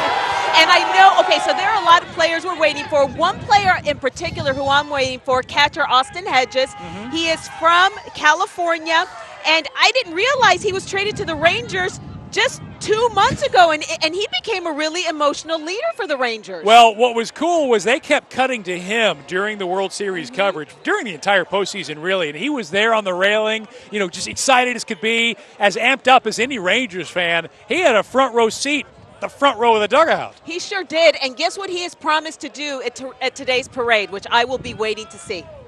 He said he is going to wear chaps and a Cowboys hat. Well, that's fitting. He's in Texas. He is That's in what Texas. you wear. So we look forward to seeing him in his Cowboys hat. Which player are you looking forward to seeing on the parade route? I think, to me, it's been cool to see the emotion from Corey Seager when he's shown it. He's a guy who is calm, cool, collected, but every once in a while you get one of those big fist pumps from him, like after a big 3-run home run perhaps, and you see the passion and the intensity behind a guy who, again, is known for just really maintaining his composure. So seeing the emotion from the players, the managers, all the folks involved with the organization, I think that's what I'm looking forward to most today. Yeah, Corey Seager, number 5, our MVP. He is only now the 4th MLB player to win MVP twice. He also won the honor with the Dodgers back in 2020. That's right, and he's only the second to do it as a position player, not as a pitcher. So he joins a pretty exclusive company with Reggie Jackson in doing so.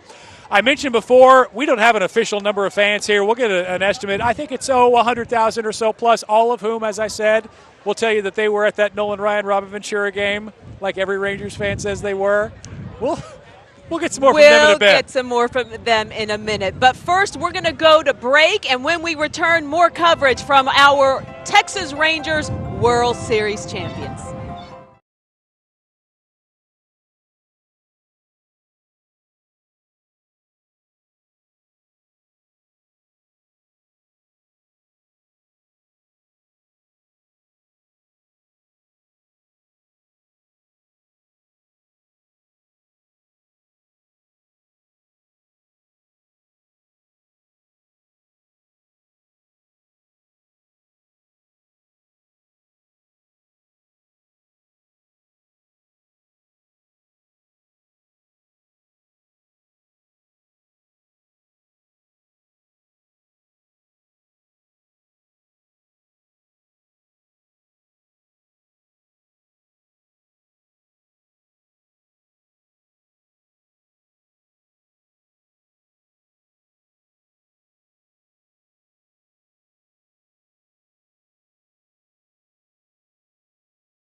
Yeah, that's a great idea.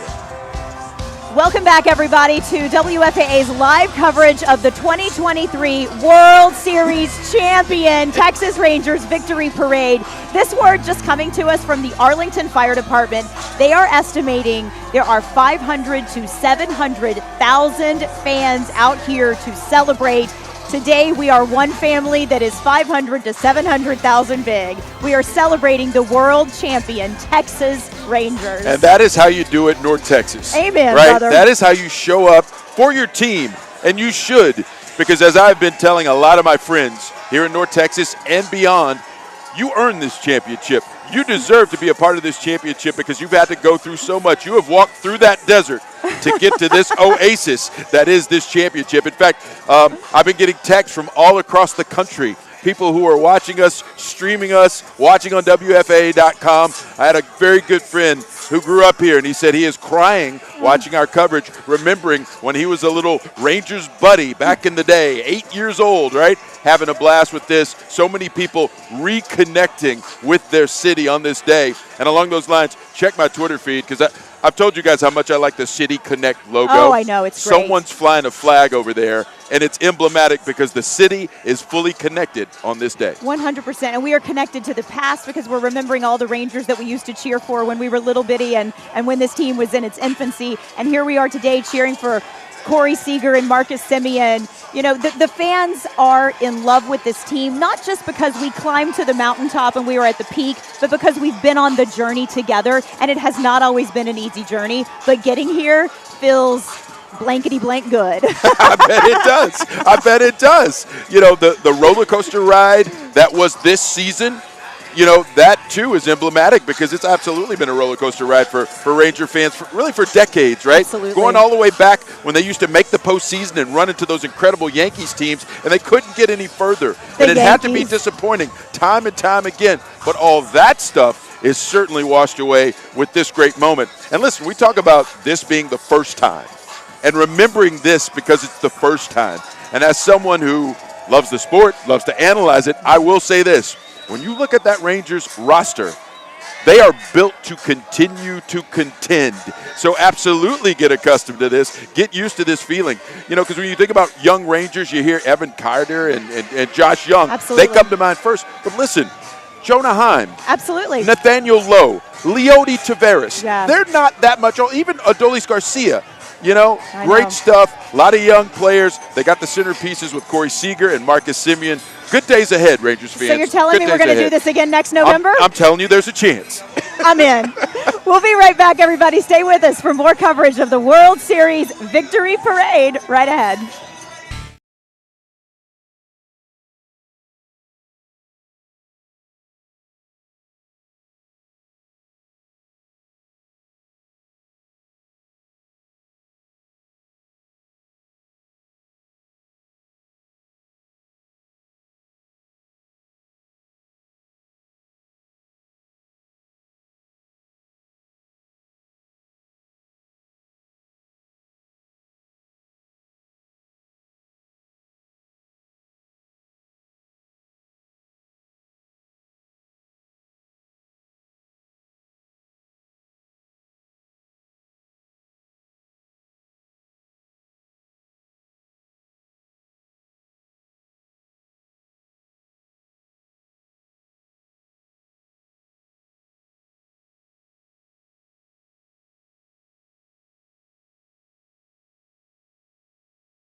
There's just a small slice of the 500,000 or so fans that the Arlington Fire Department is estimating are here on hand to celebrate the Texas Rangers and enjoy their World Series victory parade. And among that estimated 500,000 to 700,000 fans, you've got two right here at your desk with, I think, the best seat in the house. And you and I were just talking about how much fun we're having right now. This is such a perfect day for a parade, and we're having fun, like Teresa said earlier, with more than 500,000 people behind us. Among the crowd, I want to give a shout out to a few people. 13-year-old Luke Amatel, who said he is here because this is a once-in-a-lifetime moment, and he's so glad to be a part of this history. Michael Trinkner, he calls himself a super fan from Weatherford, and Lisa Morales from Keller.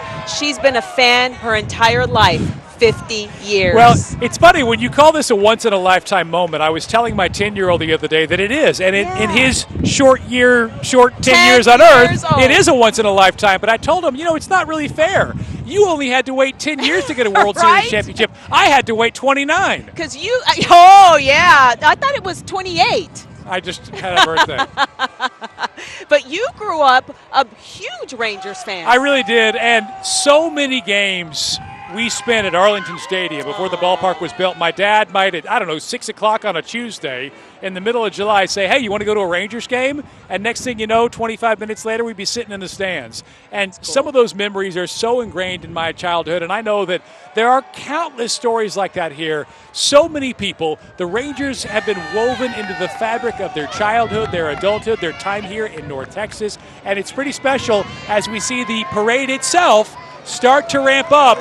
Showing you a live look there, and folks, we don't have the best view of the monitor there, but I think I'm seeing some players out there waving some pennants for the fans. And I do believe we've got some players there. It's hard to see from our angle, but among them are some of the heroes from this postseason. That's the mayor, Jim Ross, who has asked all of Arlington citizens and all of the 500,000 or more people who are here today to just have a good time, soak this all in, and don't worry about going to work today. You've got a good excuse not to be there. Hey, a 3-day weekend in early November. I think a lot of us could get used to that if we could make this an annual occurrence. I will say this. We've seen celebrations for World Series, and Super Bowls, and NBA titles, and other kinds of big events like that around the country that have been overboard, out of control. I've been blown away by how happy the fans have been. They're waving on Fort Worth Mayor Maddie Parker as she makes her way around. Yep. How happy and positive these fans have been. It has been a joyous occasion, and I think it's one of those situations where that joyful energy is awfully contagious. And you know what? The city of Arlington has earned it. Truly has earned this moment. Rangers have stayed in Arlington for 51 years, and Arlington has helped these Texas Rangers build 3 stadiums, Mark. They have helped them through the city council. They have helped them through every year that we've been here waiting, trying to get to this moment, and the Texas Rangers have reciprocated in every way. And a big shout out to the Arlington Fire Department, who is out here along with Arlington PD, keeping all of us safe. Well, a lot of first responders work these games. Yes. The home games, 81 of them before you get to the postseason. So pretty cool to see them get recognized by the fans and get a chance to be a part of this celebration. And again, more of the floats are making their way by here. These fans showed up last night, many of them. Oh, yeah. They wanted a front row seat, and they are rewarded with one now. And it feels really good outside right now, but when those fans were out here overnight and early this morning, it was downright cold, it was windy, and so it didn't matter to them because they are here to enjoy this beautiful moment. And we should note that following this parade, the Rangers are going to hold a public ceremony outside of Globe Life Field right next to Texas Live, where we're going to hear from the players. Well, you were at Texas Live to kick it all off. World Series, Game 1, the home game. You guys got to be there. Last week, 1 week ago on Friday. And again, my favorite part about all this, Mark, is talking with Rangers fans because they all have a story. I spoke with one group of people who were here together because they've been watching Rangers games together for the last 25 years. I spoke with a granddaughter and her grandfather who came to the World Series game 12 years ago. He took her. This year, she took him. Pretty special. Very special. And again, there are countless stories like that. Countless folks that, again, the Arlington Fire Department is estimating at 500 to 700,000 people. That's 500,000 strong, watching General Manager Chris Young ride on the parade float as he makes his way. A well-deserved victory lap, if you will, for him around the Arlington Entertainment Complex. Yeah, the general manager who played for Bruce Bochy told him when he was hired that Young would let him manage, and that is exactly what Bochy has done this season, this postseason. He has watched, he has reacted, and he has managed. What has been, I think, most interesting in the job Chris Young has done, since you mentioned him, but we get to see him there making his way on the parade route, is this roster that he put together, all the moves that he made, putting those chess pieces on the board for this Bruce Bochy to manage, and what a masterful job of managing he did. You watch this postseason, you watch how he used his pitchers, you watched his juggling of the lineup when he needed to, dealt with injuries, Max Scherzer with the injury, Adolis Garcia with the injury as well, and it seemed like every move he made worked out for this team. And, going back to GM Chris Young, I want to go back to something that he said at spring training in Arizona. He said, "We're sick of losing, Mark." Yeah. We're sick of losing. And so are Rangers fans. 9 months later, the sickness has been cured. Well, when you talk about a cure like that, I'm curious for those fans who watched the World Series back in 2010, 2011, dealt with the pain of that Game 6 loss to the Cardinals. It has been a sore spot for more than a decade. I imagine for a lot of folks, they feel at peace about it. Oh, yes. They feel like, you know what? It worked out in the end. Well, it got us to this moment, Mark. It got us to here. And how sweet it is. And right now, I'll tell you what is so sweet about this moment. From where Mark and I are sitting, we're right next to AT&T Stadium here. We've been watching kids playing football out here, and we've been watching all of these fans talking to one another, having a good time. And right now, you should see them. They are just watching this parade route so intensely, waiting to see their favorite players. I think it's been so meaningful as a fan in the past, coming up on 48 hours, to have enjoyed the folks coming out of the woodwork to be a part of this experience. You watch, you don't want to let yourself get out over your skis and just assume you're going to win until that final out is recorded. But once it was Wednesday night, boy, people have been flooding this area, flooding social media, sharing their stories, and it's made this celebration that much more communal. And you know what? It's been a lot of emotional stories, and I know a lot of you watching right now can probably relate to this. Emotional stories for the loved ones who have gone on, who are big Rangers fans, who are celebrating from wherever they've gone off to. And here we have more dignitaries, hopefully some players. Oh yeah, we're seeing some of the players now. Let's see what players are on the parade route right now. Not yet. What's been interesting about this parade, so we saw the high school bands, the marching bands. They made their way through here, I don't know, what would you say? It was about almost an hour ago. About an hour ago, yep. And there was a big gap. And I think it's been worth the wait to see this thing ramp up, we've seen a couple of the mayors make their way around. We've seen our first responders. And these fans have quite a parade in store for them. And they've earned it, as we mentioned, the ones that came last night to get those front row seats along the parade route, all 500,000 plus of them.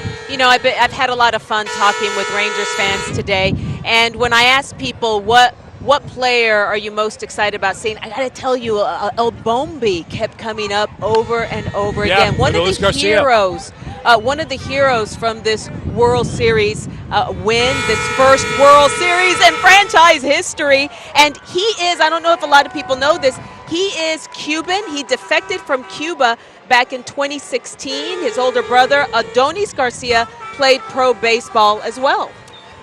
Just one of many great stories up and down this roster, whether you look at the guys who have been around here for a while or the ones who just joined this year, maybe at the trade deadline. You've got guys like Max Scherzer, who has plenty of World Series experience. He had that injury earlier in this week, and you saw how meaningful it was for him when he got emotional having to leave that game with the back spasms, and of course he was ruled out of the remainder of the series. But for a baseball player especially, this is the dream. This is what you think about when you're in your backyard.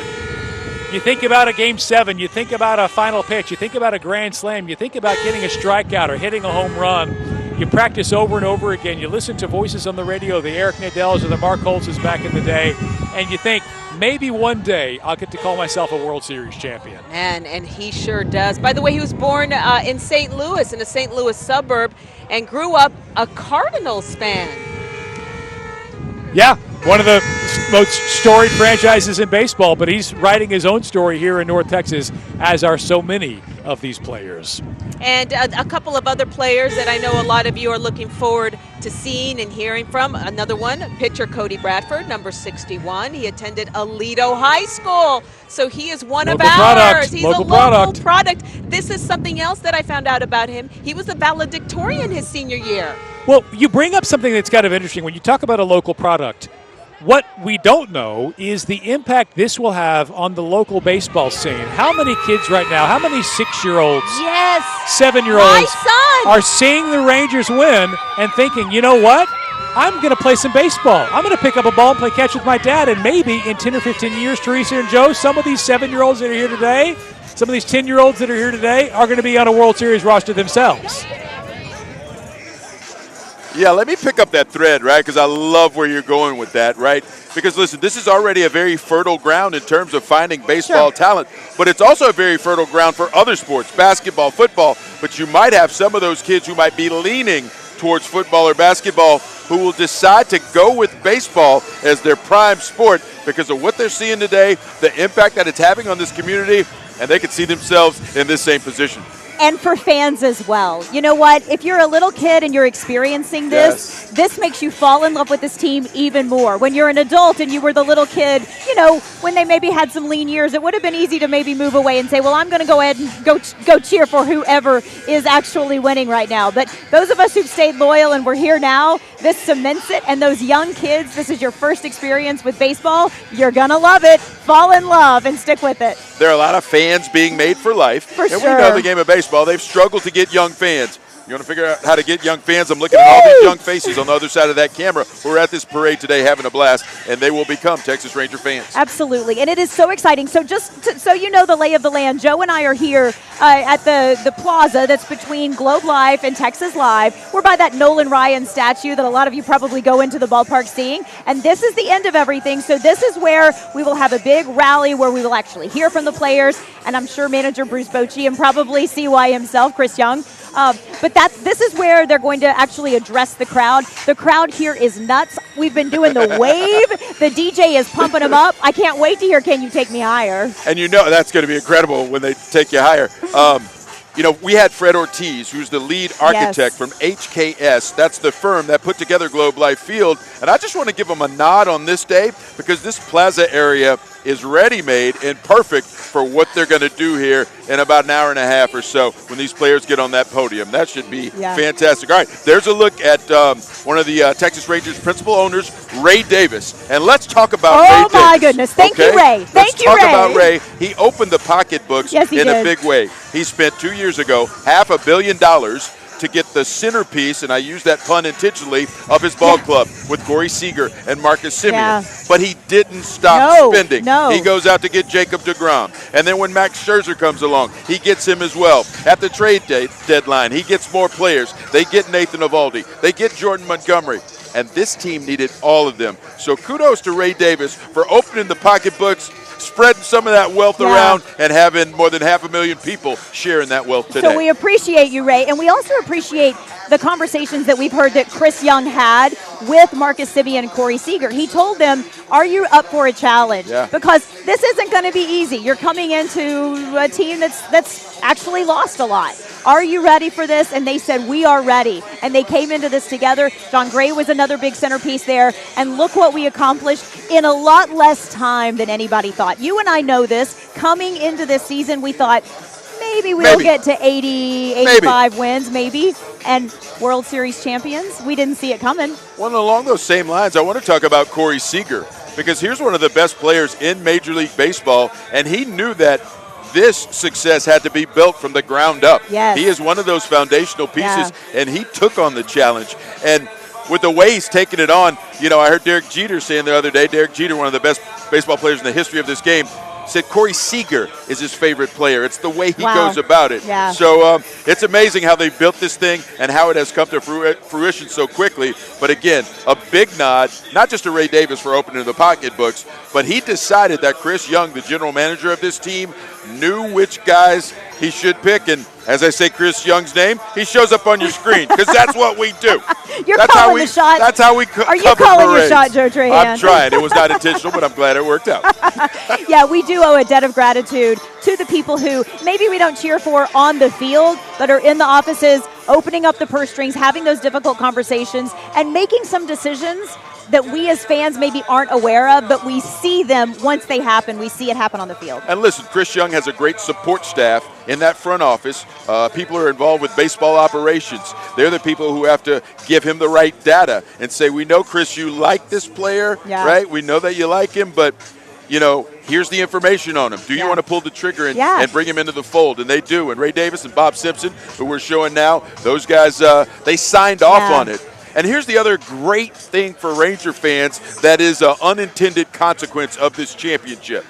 Chris Young, my man Chris Young from Highland Park, he's got carte blanche now when he walks into the owner's office. True. Hey, guys, we need to get so-and-so. And the owners are like, okay, last time I said yes, that worked out pretty well. So the spending hopefully will continue. Yeah, you know, I'm reminded of a shot that we saw during the World Series when Max Scherzer was hurting. And the Fox broadcast took a cutaway shot of Chris Young up in the box where he was watching, and he was like, you need to take him out of there. You need to take him out of there. Pull him. And all of us were thinking, really? Are you sure you got to do this? But Chris Young knew. He's been there. He's played. He knows what he's talking about. And he saw something that the rest of us didn't see. We were thinking, are you sure you need to take Mad Max out?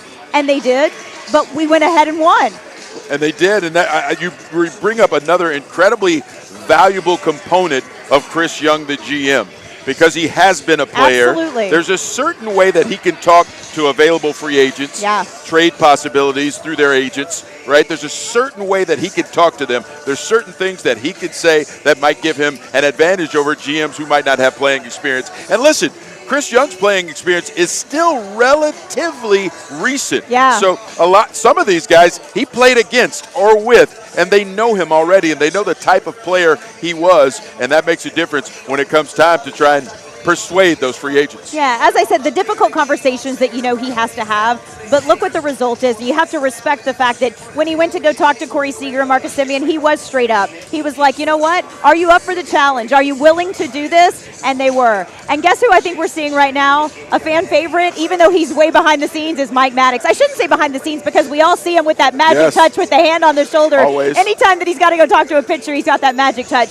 And thinking of Mike Maddox and seeing him takes me back to 2011. And I remember that series, and I remember him being a part of it. And how happy am I for him today? Mike Maddox, pitching coach and a World Series champion. It's almost hard to believe that he didn't have the ring until Wednesday. Yeah. This is his first World Championship, and for him to get that, Yeah. and for him to be a part of it, and so integral because of the way this pitching staff developed along the way. Yeah. I mean, we saw it at its worst at times, so much so that we began to maybe not believe this team could do what they pulled off, but Maddox kept them together. Think about Jose Leclerc. Oh my He goodness. ended up losing his role as your closer, one of the most important positions in the entire game of baseball. But the season comes around. He only had 4 saves in the regular season. He matched that number in the postseason alone. It's one of those turnaround stories that really speaks to the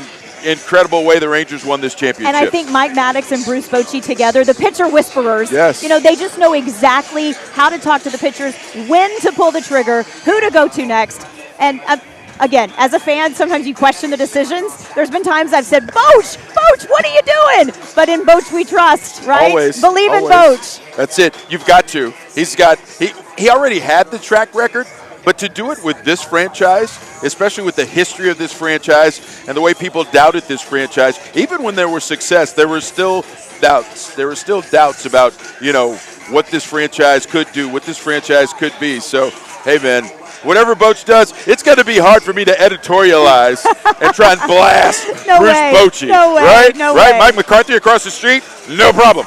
Bruce Bochy, I don't know. I'm going to give him a long leash when it comes time to be critical. I know, and he signed a 3-year contract with us, so let's just say there's still room for more. There's still room for more, Boch. You know, that brings up a very interesting point, right? Because I hope this revitalizes, re-energizes, and refreshes Bruce Bochy so that he can hang around and just keep racking them up as a Texas Ranger manager. I mean, we want to win more World Series. He was coaching his grandkids' T-ball team, and a T-ball championship, that's exciting and great, but I think a World Series is a little bit more exciting. So Bruce, come back and keep on winning. That's right. Keep it rolling, keep it going. And speaking of rolling, the parade is rolling. So now a lot of these fans, these more than 500,000 fans who are lining these streets, have the opportunity to see all these people with the Texas Rangers up close and personal and get that great memory just burned into their frontal cortex. Absolutely. This is what championship feels like. And we've said it earlier, we'll repeat it now. Arlington Fire Department estimating the crowd 500 to 700,000. It might have grown in the last 30 to 45 minutes as we were getting that information from Arlington Fire Department.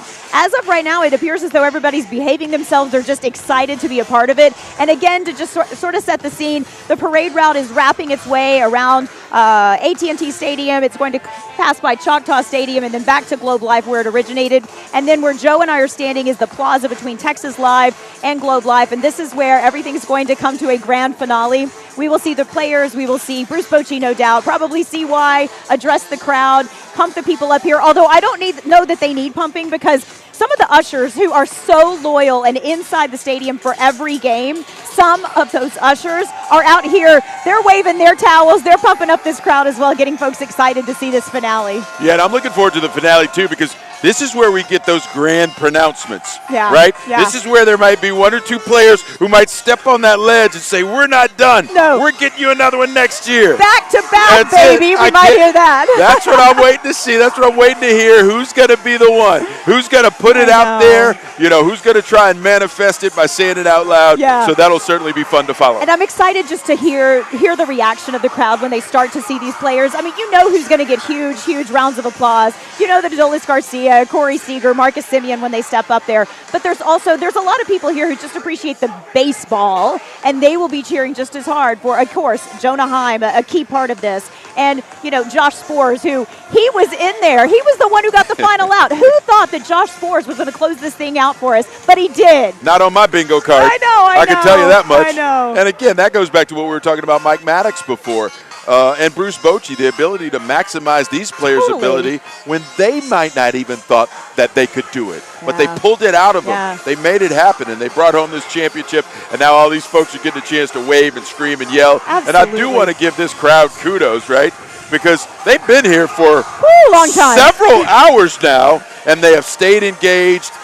They keep doing the wave keeps breaking out. They got beach balls out here now. Around. You know, they're having fun. They're getting their money's worth from this. I'll tell you, that didn't cost anything to be here, but they're getting their money's worth for being out here and spending the time. Yeah, you know, and I just also want to mention that the stage that's set up behind us, I've been looking at that world champion logo that's back there because I just think it's awesome. It's in the shape of a home plate. It's got a big T at the top, of course, and then in powder blue, there are two powder blue bats that are diagonal, and in the middle it says World Champions 2023. How much fun did Chuck Morgan, who kind of oversees the entertainment aspect of this, how much fun did Chuck Morgan have putting that logo together? No joke. Oh, my goodness, to see it on paper, because, again, that adds to the realness of this moment. Yeah. You know, and we got Tony Beasley. Oh, Tony. We talked about coaches earlier. Bees. Tony Beasley, another one of the great minds in this organization.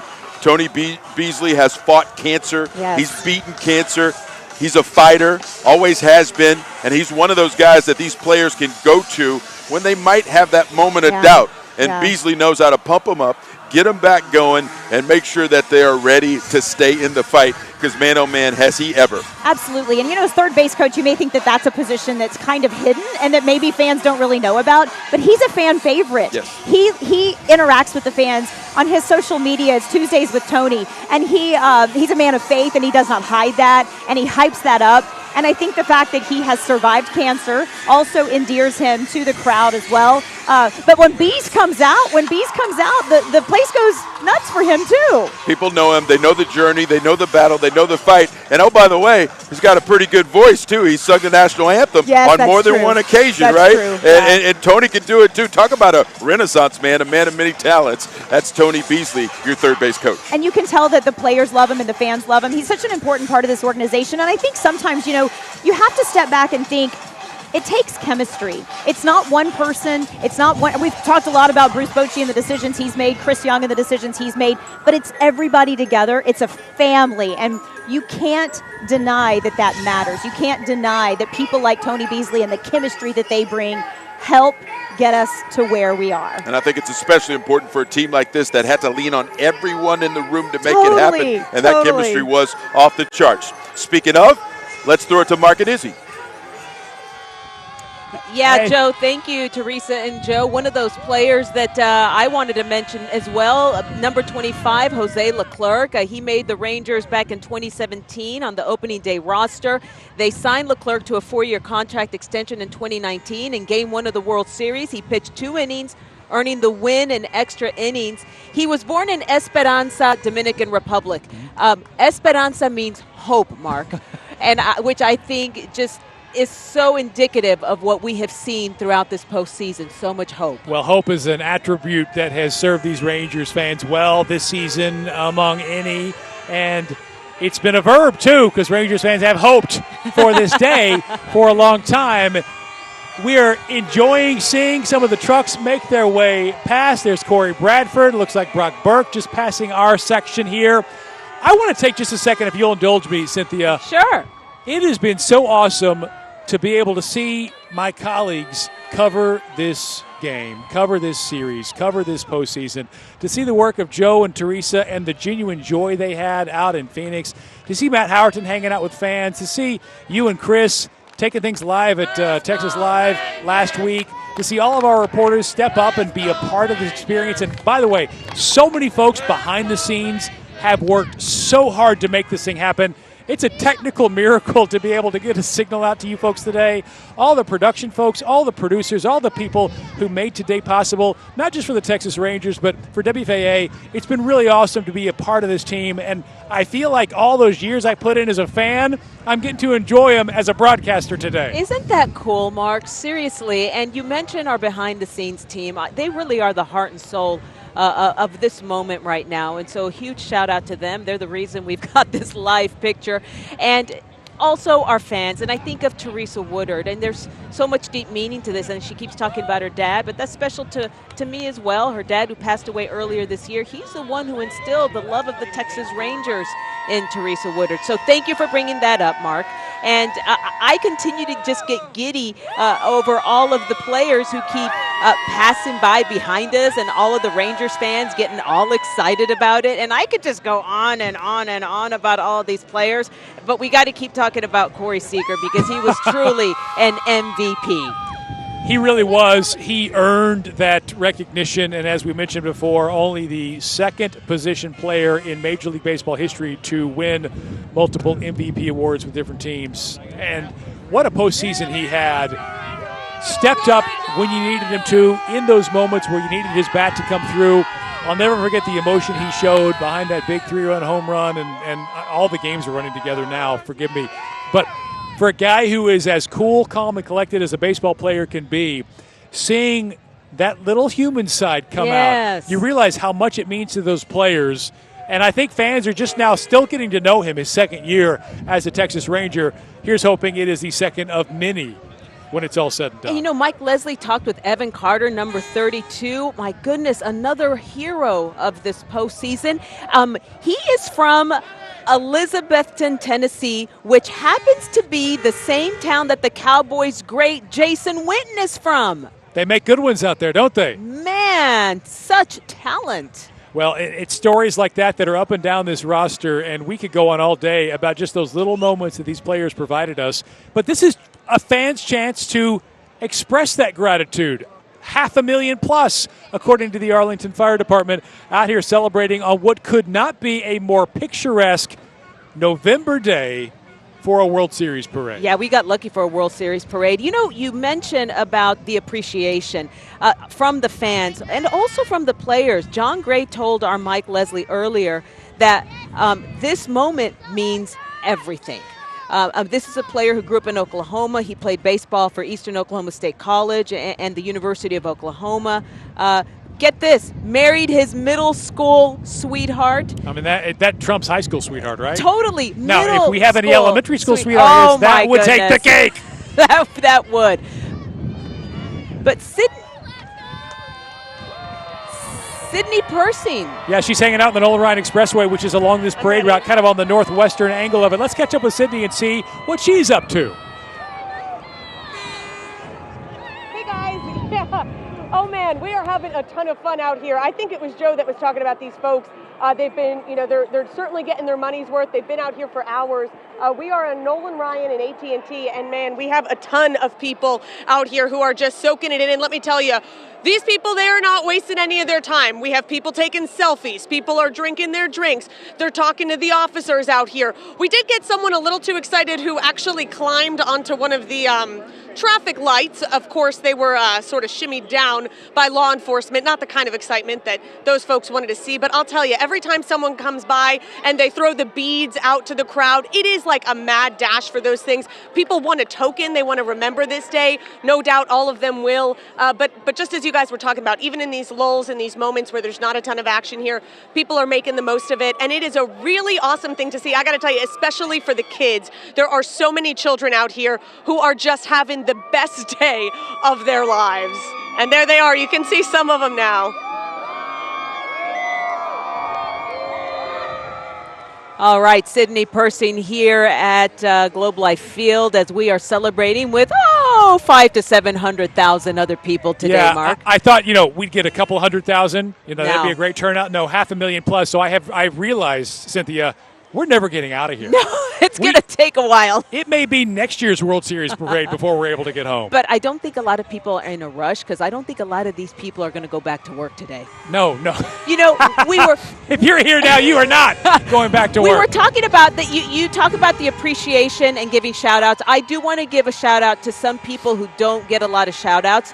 And it is to translators. I was telling Mark Istook earlier that I was watching an interview earlier in the postseason with Jose Leclerc, number 25, who I said was from Esperanza, Dominican Republic. Mm-hmm. And he speaks English. His Spanish is better, obviously. And so what they did, Fox Sports did an interview with him, and they had the translator right there translating everything that Jose Leclerc was saying. And I want to give a shout out to that translator because what you did is not easy, and you did a fine job. And you would know how hard that is to talk when you've got someone else in your ear, and you're trying. And that's when it's English. Yeah, right. And you're trying to convey what they're relaying to you. Much less doing it in two languages at the same time. So, who's another player you think was a standout that you'd like to give a shout out to? As we watch them? That's to me, Evan Carter, I think just given his age, here's a guy who's 21 years old, known for being a patient hitter at the plate, known for working the count full, and really so much fun to watch his poise over this postseason. And I want to kick it out to Joe and Teresa because you guys again get that front row seat being in Phoenix for those games up there against the Diamondbacks. Here's a kid who has a long and illustrious future ahead of him, hopefully as a Texas Ranger. Yeah, thanks so much, you guys. Yeah, long, illustrious, award-filled. Yeah. It will be incredible. Yeah, so giving shout-outs to players like that is great. And listen, I want to give a shout-out. Sorry, it's really windy out here. We just had a light fall. I think everyone's okay. Teresa, you okay? Yeah, I'm good. Right, not our light. Yeah. All right, yep, thank goodness. But listen, I want to shout out a veteran player who a lot of you would email me about, some of my friends would text me about, all over social media. How about Marcus Semien bouncing back at the moment? Yeah. At that moment, I mean, he only had 3 runs batted in before Game 4 of the World Series, and in Games 4 and 5, he ends up with 7. Yeah. It's absolutely amazing that he just kept going. I know there are a lot of you out there who wanted Bochy to pull him out of that leadoff spot. They wanted to, hey, put him down in the order, ease the pressure. No. He stayed there. He was stalwart. He was steadfast, and he made it happen. All right. It sounds like we might have another player on the parade route right now who I think we can see, and that is Dane Dunning. Wow. And yet again, you know, it's so interesting because I have a feeling every time that I know that there's a player and I think back, you know, maybe he's not the superstar, but he had moments throughout the season.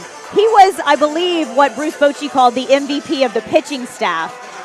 Dane Dunning was a key part of our regular season, and he carried us through, and he had an incredible year. After Jacob deGrom gets hurt, Dane Dunning stepped up in fantastic fashion. Yeah. And the great thing about these seasons is you can kind of go back and go over what these players did, and you can consider, would we be here were it not for a guy like Dane Dunning? Absolutely. When you put together your list for unsung heroes on this team, he is probably in the top 2 or 3. Yeah. Because A, I don't know if we get here without him, and B, think about what happened in the postseason. He was one of those great starting pitchers that the Rangers converted into relievers. And it's not easy to do. And time again, he came in and pitched his butt off. He did what he Incredible needed stuff. to do, and we have to all say thank you, Dane Dunning. I can just imagine what it must feel like to be one of the first players to be seen on that parade route, to be riding along there and to hear this crowd and to see this crowd. I mean, this is something all of these players have worked their whole lives for. Since they were kids, dreamed of this. Earlier today, I was looking at Instagram, and I saw a post from Jonah Heim's wife, and she said, I asked Jonah what his goals were when they were, you know, early on dating, and he said to play in the All-Star game and to win a World Series. Holy moly, Jonah, you checked off both of those boxes in the year 2023. Pretty good year for Jonah Heim, I right? know. He's another one of those unsung I would heroes say so too, as yeah. well. It's hard work behind the plate. He was hurt late in the season, right? He wasn't injured to the point to where he didn't have to play, right? Yeah. But he was dealing with the wrist, and he had other yeah. things going on, Yeah. and he fought through it, and he kept playing. And when you're back there, and like I used to do when I was a little kid, when you wear the tools of ignorance, which is what they call the catching gear, it's hard work. It is hard Especially work. on this level. He was great with the pitching staff, Yeah. right? Talking to them, keeping them in the right frame of mind. That's hard work. You know, he's part psychiatrist, Yeah. part catcher, Yeah. right? He does it all, and he's done a Yeah. fantastic job with it. All right, guess who I think we're seeing now? Who's that? Aroldis Chapman. And I'm not going to lie, sometimes, Mr. Chapman, you gave me a little heartburn, but you got us through it. The roller coaster ride himself. Absolutely. Right? Hey, listen, Yeah. it was always going to be interesting. It wasn't always going to work out in your favor. But again, think about Aroldis Chapman. When the biggest games came up, right? He may have given up a home run, but he finished out a game. Yeah. Later, he comes in, gets through an inning Yeah. in that shutout, closeout game. Are you kidding me? I know. Right? I know. He When stepped everyone up when was- we needed him to. When everyone was holding on to everything they could Yes. when he came in the game, Yeah. he absolutely got it Yeah. done. Hey, we got Evan Carter. Oh, Evan. Let's talk about Evan Carter, Yes. the little savior dubbed by his teammates. Absolutely. Because when he came into this group late in the season, they were struggling. They were. Yeah. And a lot of them went to him and said, we need you. Yeah. And he stepped up, and he has showed poise beyond his years, and it's been fun to watch that young man develop. Quick story about Evan Carter. After they swept the D-Rays, I talked to Evan Carter, and I said, all right, y'all won this round. How far can you go? We can win the whole thing. Why not? Wow. That great youthful exuberance was fantastic. Totally. From Elizabethton, Tennessee, I had a chance to talk to his high school baseball coach, and he told me, he believed always that if Evan Carter was able to sneak into a lineup at some point, he would not be out of the lineup, and that's what happened. Garcia went down, Evan Carter came up, and he became a key piece of this lineup, and he never got out of it. No doubt. And here's the fun part for these players, right? They get to enjoy this with some of their best buds, people they spend more time with than their family, their fellow players, and now they get to interact with the fans as they roll through. Yeah. And they see this incredible reception Right. that they're getting. It's the gratitude that you get at this time that's really cool for those guys. I mean, they put so much into it because I do believe, all these professional athletes put a lot of work into it, but 162 games, you are held accountable when they're regular season games. Basketball's 82, right? When you talk about hockey, same thing. Football, obviously, brutal sport, not as many games, but being held accountable 162 times a season, it is hard work. Absolutely. And you can just imagine the hard work that goes into the season. Today, It's fun. That's Yes. all it is today, is just sheer joy and excitement and fun, and this is the payoff. Yeah, it's unbridled joy. I know, Right? They get I to see it know. on the fans' faces. Totally, They get to see it on the totally. teammates' faces. Yeah. And we get to see all of it. We get to bring it to you. Yeah. So it's pretty fun for us, too. I mean, listen, I didn't grow up a Rangers fan, but I'm in the vibe Joe, right now, I and did. I'm You loving know it. that. You did. I didn't know that. So, listen, it's a ton of fun, and they're rolling through right now. And there's Travis Jankowski. Oh, Goodness gracious. my. When El Bombi goes down, here's a 9-year veteran who is a journeyman. He's bounced around from team to team. He worked his entire life for a World Series moment, and all he did was come in, get a couple of hits, knock in a couple of runs, All he did. score a couple of Yeah. runs. All he did, and it was incredible. I've always thought Travis Jankowski is a scrappy player Yep. because, he's not flashy. He doesn't come in and do the things that El Bombi does or Corey Seager does. But Travis Jankowski is reliable. He shows up, and you feel like when he's in your lineup, okay, I think he's going to perform for us, and he always does. And he had a really great start to the season. And he also had a great World Series, and no one would have blamed him Yeah. if he would have went 0 for 4. True. Nobody, right? Yeah. Your first experience, got to get your feet wet. No. He jumped right in, grabbed the bull by the horns, and he did his best El Bombi impersonation without getting the home run. Exactly. Right? Did everything but get the dramatic home run. And maybe without the biceps. Yes, that's a great point. That's a great point. The other thing about Jankowski, and like a lot of the Rangers in that locker room, he's a glue guy. Yeah. He's a glue guy. He knows his role. Yeah. He understands his role. He doesn't try and overstep his role, and he was ready Yeah. when his role needed to be counted on. Absolutely. Robbie Grossman was that same way as well. Yes. Whenever we needed these guys to come in and do what we asked them to do, they performed. They were up for the challenge. We're talking about between 500,000 and 700,000 people who are getting satisfied right now because they're getting what they want. Their team is rolling by them, having a blast, enjoying this sun-kissed day. It's a perfect day. A perfect day for a parade. Doesn't get much better than this, Teresa. I know. And this is a journey that started April 21st, 1972. That was the first game for these Texas Rangers here in Arlington the entire time. Turnpike Stadium is what we called it way back when. Arlington Stadium. Then we played in the ballpark. Then it became Globe Life. And now we have the new Globe Life. It's been an incredible journey that these fans have been on. I'm one of them. I wasn't around in 72, but I came just a few short years after that. Although I think Mark Istook earlier said he's only been a fan for 29 years. If you've been a fan 29 years, Mark, I think I've been a fan for 27. There you We're go. going to undercut it. No, bring that down. Yeah, So 21. let's just say many, many, many years 21. beyond that. Since we're telling lies, let's make them that much more fun. All right, Mark and Izzy, back to you guys. Not a day over 25 years, Teresa. I wouldn't buy it for a second. They were talking about Adolis Garcia El Bombi. He is from Cuba. He defected in 2016. And Max Scherzer, let's talk about Max Scherzer because he's coming by right now. That's right. Well, and boy, what a postseason he had. Obviously, battling back from the injury that sidelined him for the tail end of the season, able to get back on this postseason roster. Then, of course, he was injured again, but a guy who's just seen a lot of postseason success, and now he gets another ring to add to his total. Man, that guy, so much fun to watch pitch, and much energy he brings to that staff. And just another one of those great stories as those players are now finally rewarding these fans for coming out here last night. And really a tremendous pitcher, a tremendous player, born in St. Louis. His Mad Max is his nickname. The Rangers traded Scherzer at the trade deadline this year. And who's up next? John Gray, who we saw give us some meaningful innings in this World Series. A guy who also had his own injury issues that he dealt with this year, but he bounced back and helped claim this title. It's just been a terrific postseason. So many hero moments for so many of these players. John Gray passing by. He grew up in Oklahoma. He played baseball for Eastern Oklahoma State College, the University of Oklahoma. Married, like we said earlier, to his not high school sweetheart, but his middle school sweetheart, Jacqueline. So before the season began, I do an On the Mark segment each week during football season. I talk about the Cowboys. We decided let's mix it up. We'll do an On the Mark about Rangers opening day. Yeah. And during that segment, we heard from the irrational Rangers fan.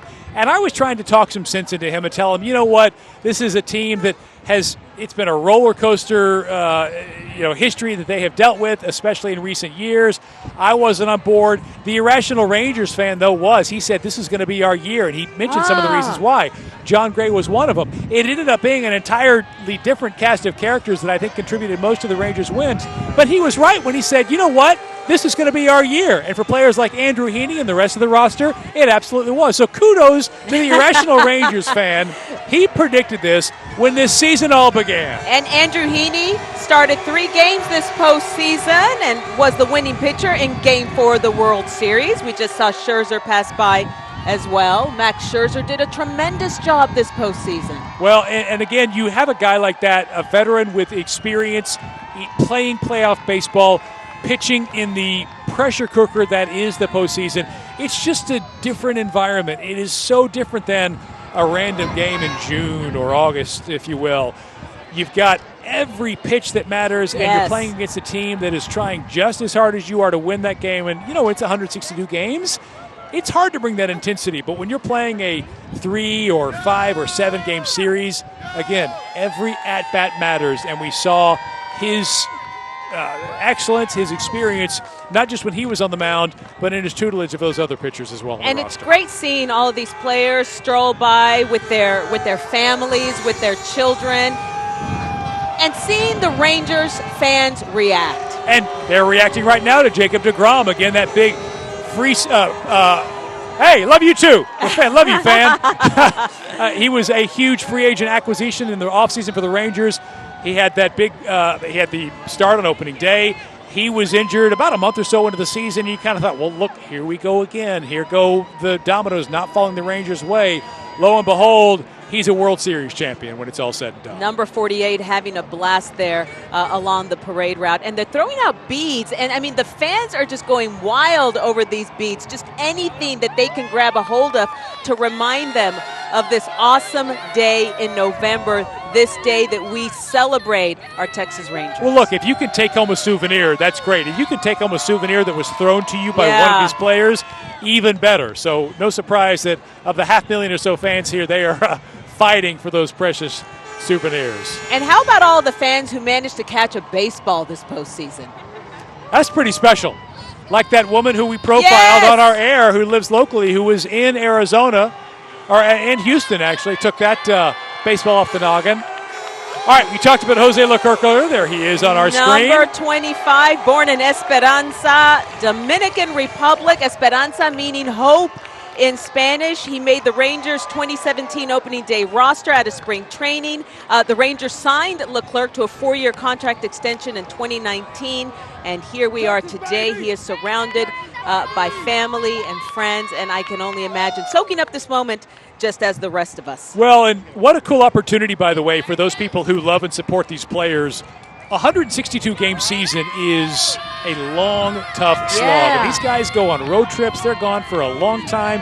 They're at spring training. This is not a 9-to-5 Monday through Friday job, and it requires not just a commitment from a player, but from their family and friends as well, whether it's mom and dad taking them to the ballpark when they're kids, if you are a spouse or a loved one that deals with it being away for a while, if you're the child of a big league ball player, you make some sacrifices too. Yes. So when it culminates in the celebration of a World Series victory lap, I think you're enjoying every single second of it. And I want to give a shout out to all of the kids who managed to get a day off of school today. Glad you're here. Yeah. Josh Boyd making his way around. Josh Boyd, of course, with the epic performance in that final game against the Diamondbacks. Coming in relief, Nathan Eovaldi, of course, had a masterful performance where he somehow managed to let guys on base and work his way out of jams inning after inning. But then Josh Boers comes in and throws the masterful performance that he did from the mound, gets the final out for the Rangers, the one that so many fans thought might never come, and a very special lap for him. I know Joe and Teresa, as we see these players make their way around the entertainment complex here in Arlington, it feels like the energy is only amping up, if you can believe it. Yeah, I believe it, and I can't wait until that energy gets into this space. I know. Because it's a relatively enclosed space, and they're going to just blow this roof off. There's Jordan Montgomery. We talked a lot about him before. What a great performance he did. He and Nathan Evaldi formed that really 1-2 punch in the Rangers starting rotation that helped them get this championship. Yeah, and Jordan Montgomery was one, whenever we acquired him, some people were like, oh, okay, that sounds nice. And then, oh my goodness, Nice became incredible, and Nice became almost an ace for us. And now he will be one of those pieces that you want to keep around, right? Will we? Come on, Ray Davis. Yeah, exactly. Listen, we talked about him opening up the pocketbooks. They're already open. Just keep letting it flow and keep racking up those championships. Absolutely. Yeah, so we are covering this parade from many different angles. So you may see one player, then you may see him a little further down the route. But Joe and I are here at the Plaza at Texas Live, between Texas Live and Globe Life. And this is where the grand finale is going to happen, where when the players make their way, when they finish that parade route, they will come here. And this is where they will address the crowd. This is where we'll hear from them. I have no doubt we might be singing a little bit of Creed whenever they all get here. Oh, yeah, that's got to be the entrance song, doesn't it? You got it. Once they take the stage, I fully believe that we will hear some Creed and they will all eat it up. And dare I say, this crowd will be taken higher than they are right now. I know, exactly, absolutely. Leody Taveras, man, that's another player who, we didn't know what we were going to get from Leody. He had great moments in the regular season. He had some struggles as well. And in the postseason, Leody, he showed up like the rest of them did. Another player who found his best baseball when the moments were biggest. Yes. It's not supposed to happen this way, you guys. I know, and that's why we're here, because it happened for all of them. Yeah, it happened for so many of them, right? Leody lost his job in the outfield. Yes. He did. And there he is, big game Nathan Evaldi. Come on now. World Series stalwart, Major League Baseball record holder 100%. Now. He's the only starter to win 5 games. 5 wins in the postseason as a starter. We've never seen it before. Unprecedented, just like this championship. And so self-aware, too, because Nathan Evaldi, after Game 5, he said, you know what, I didn't have my best stuff. And then look what I was able to do, though. He got us out of some big game Nate, got us out of big-time jams. Nathaniel Lowe, speaking of Nate's, yet another great story in this postseason, one that really resonated with me because I was there in St. Petersburg when it was revealed that his mom is battling brain cancer, right? And I think I just heard that he might have a furry friend with him, so we got to love that. Endears me even more. Good dude. Absolutely. Great with the media. Make sure he gets the message across. Always willing to talk, always willing to be helpful to the media. Yeah, and what a first baseman he's been for us. I mean, his defense has been really crucial. Nathaniel Lowe is not the name that you think of when you think of first baseman, but he has been incredible. His defense has been good, and he hits some home runs when we needed them. Yeah, clutch home runs. And listen, he's a Gold Glover now, too. Yeah. And he's one of those guys who improved his craft. There he is. Oh, boy. El Bombi! There we go. Oh, there come we on. go. I know the crowd is. We've talked about the surges in the crowd and how they're engaged. I know they're going nuts when they see El Bombi. I have said that until we won the World Series, the best sports moment I was ever able to witness in person was Game 1 when he hit that walk-off home run. What an incredible moment in Rangers history. That will forever be. Another glue guy, Mitch Garver, came up big in the division series with that grand slam homer, salami. Creating another moment. That's right. Another guy who understands just what's going on and how fleeting this success could be, how incredible this success was. He told me the other day, he says, I'm usually watching this on TV, and I'm here. It's incredible. We're here. Exactly. And there's Jonah Heim. We talked about him as catcher, what he has done for this pitching staff, and we see him there with his family. Great family guy who's getting this thing done, helping this team be at its best. Hey, these Rangers are flying by. That's good news for us here in the Plaza because they're going to be here soon. Absolutely. But Jonah Heim is the kind of guy, as just somebody who watches, who seems to be, again, very self-aware, very willing to talk about when they have a good moment, when they have a moment where they thought they could have improved upon. His wife, as I said earlier, posted on Instagram that at the beginning of their relationship, she asked about his goals in baseball. It was to play in the All-Star game and to be an All-Star or to win a World Series, and look what he's accomplished. Incredible stuff there. Yeah. So it's great to hear. You brought up a very good point, Teresa. This team is really self-aware. Yeah. Really self-aware, but they do it in what I would call the right way. Because I was talking at length with Jonah Heim about the outside noise and the fact that no one, especially the national media pundits, no one expected this to happen. Yeah. There we see El Bombi, Adolis Garcia again. But no one on the outside expected this to happen, and he was very forthcoming. He said, Joe, we all know that. Yeah. And we don't care. We don't care. Because by and large, we don't buy into the noise. Yeah. And you hear that a lot, but I will counteract that with the fact that I also see a lot of professional athletes now mixing it up on Twitter and on social media, and absolutely being aware of all those naysayers out there. And there have been some of these young players I've tried to pull aside and say, hey, listen, you're going to get that. No matter what you do, who you are, what you look like, it's going to come your way. Forget that stuff. And Jonah Heim, who you're seeing right now, he told me, we don't care. Listen to it. And this is the result. This is what you can do. You can be your best self. And they really proved their ability to shut the door on noise, to shut the door on disappointment throughout this postseason. I mean, when we had that Game 5 disappointment in the ALCS, yes, I think a lot of us were worried we were going to go down to Houston and, there's no way we're going to be able to win two. And look what we did. And Marcus Semien is a huge reason why I believe this team has such maturity. I think that he and Corey Seager sort of set the tone. As you have said, many of them didn't celebrate that much during the regular season because, hey, we ain't done nothing yet. And then you get to the postseason, you have those huge moments where a Marcus Semien or a Corey Seager unleashes a little bit and runs around the bases, sort of, pumping themselves up. And I think that energy travels down to the dugout. During the regular season, hey, we're going to mind our own business, and in the postseason, show up and do it. The other great thing about showing up and about Marcus Semien, he shows up every day. Yeah. He's a 162 game guy. Unbelievable. It's not easy. He's also the first guy to the ballpark. He's the guy that leads not only with quiet words to his teammates, not necessarily in the media, but he leads with his work ethic, and it's undeniable. And some of those other young players like a Josh Young, who you're seeing now, they buy into that, and they feed off of that, and they learn from that, and it makes them better, and it's obviously made this team better than the rest. Without a doubt. What great examples for Josh Young and Evan Carter to follow when you see the man himself, Corey Seager, the MVP, World Series MVP for the second time. Unbelievable. You see Corey Seager, the way he goes about his business, that is a perfect way for Josh Young and for Evan Carter to model themselves. That's right, and I think Semien and Seager, they put it together to start that. There you go. The MVP trophy, let's talk about it. Oh, my word. Because the names and the company that he joined by winning his second MVP, it makes my hair stand up.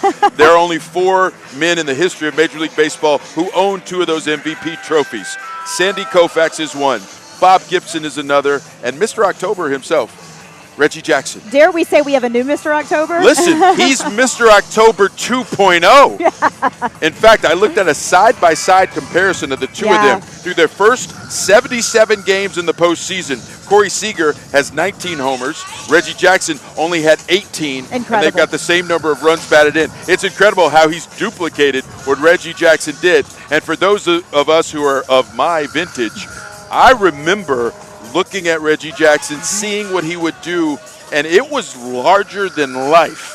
And what he's doing for all the young people who love baseball here in North Texas, I suspect is just like it. And Corey Seager, Marcus Semien, both relatively quiet, it seems like. I don't think Corey Seager really loves talking to the media. He knows it's part of his job. He knows he has to. But if you watch him when he does it, it's always talking about the team. He doesn't talk about himself. He's the World Series MVP. He's carrying that trophy, and he doesn't talk about himself. Marcus Semien, one of the keys to why we are here, to who we are, the Texas Rangers, Marcus Semien helped get us here, and they don't talk about themselves. They talk about the team. Yeah, they always deflect it, which is great. And there you see Josh Young going by, and they're building the culture in this clubhouse because young players like Josh Young, who you're seeing, they follow it. Right? And they think it's important. And when you think about a guy like Semien, I had an interaction with him in the locker room the other day. Wait, before we get to that, Bruce Bochy with the trophy. Where that trophy deserves to be. We believe in you, Boch. That's it. Hang on to that trophy, Skip, and I want you to feel that trophy, and I want you to realize that you can win more. So you need to stick around, Skip. This has been a fun run, Skip. Don't go anywhere. Keep it going, Bruce Bochy. But yeah, back to what I was saying about Semien. We had this interaction where he had done 5-10 minutes with a media scrum, but I wanted to try and grab him one-on-one. And knowing he doesn't do a whole lot of media, I was a little apprehensive, but I said, he's a pro's pro. Let me go up. And he said, hey, man, I'm here. Let's do it. And that's the thing. It's the accountability. Absolutely. It's understanding the responsibility. And that's who I think Marcus Semien and Corey Seager are. And when you have those two with a guy like Bruce Bochy leading the way, the messages that permeate the clubhouse are all the right thing for young players to learn and become their best selves. And think about Bruce Bochy. I mean, there was a point in Rangers history where we didn't love Bruce Bochy because in 2010 he beat us. He won the World Series with the San Francisco Giants in Arlington on our home turf. And here we are now. He's gotten us to where we are. I'm going to go ahead and say we wouldn't be in this spot without Bruce Bochy. I firmly believe that. He got us where we are today. He has endeared himself to the fan base here. We all love Bruce, but I truly also believe the impact he's had on that clubhouse forever. We'll never forget it.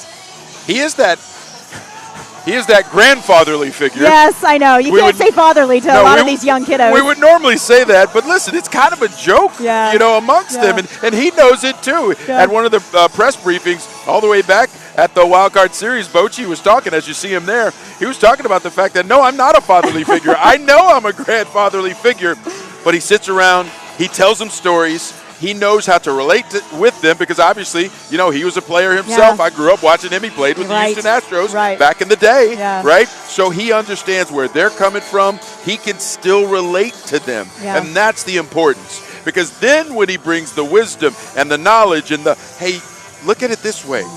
You might want to try this. In fact, let's try this, right? Because there's that relationship that he's built on solid ground. Man, it resonates with him, and it works. And the mark of a great Texas Rangers manager is when the kids are going dressed as you at Halloween.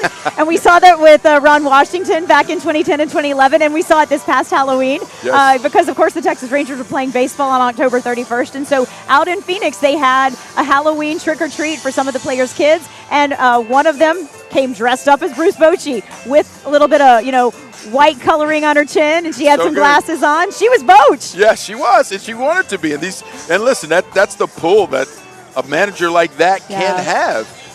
And it's just fun to watch it play out this way because the work that Boch has gone into trying to cultivate these guys and the fact that it wasn't easy and that there were the hard times that they had to work through and they had to galvanize when things got tough. That's what makes it worth it. And the idea that CY was able to bring Boch out of retirement, and Boch said, you know what? I like what you're selling. I like the way you're building this thing, and I think I'm going to come on board. He could have really just enjoyed retirement, coaching his granddaughter or grandson's T-ball team. But no, he said, I think I got another one in me.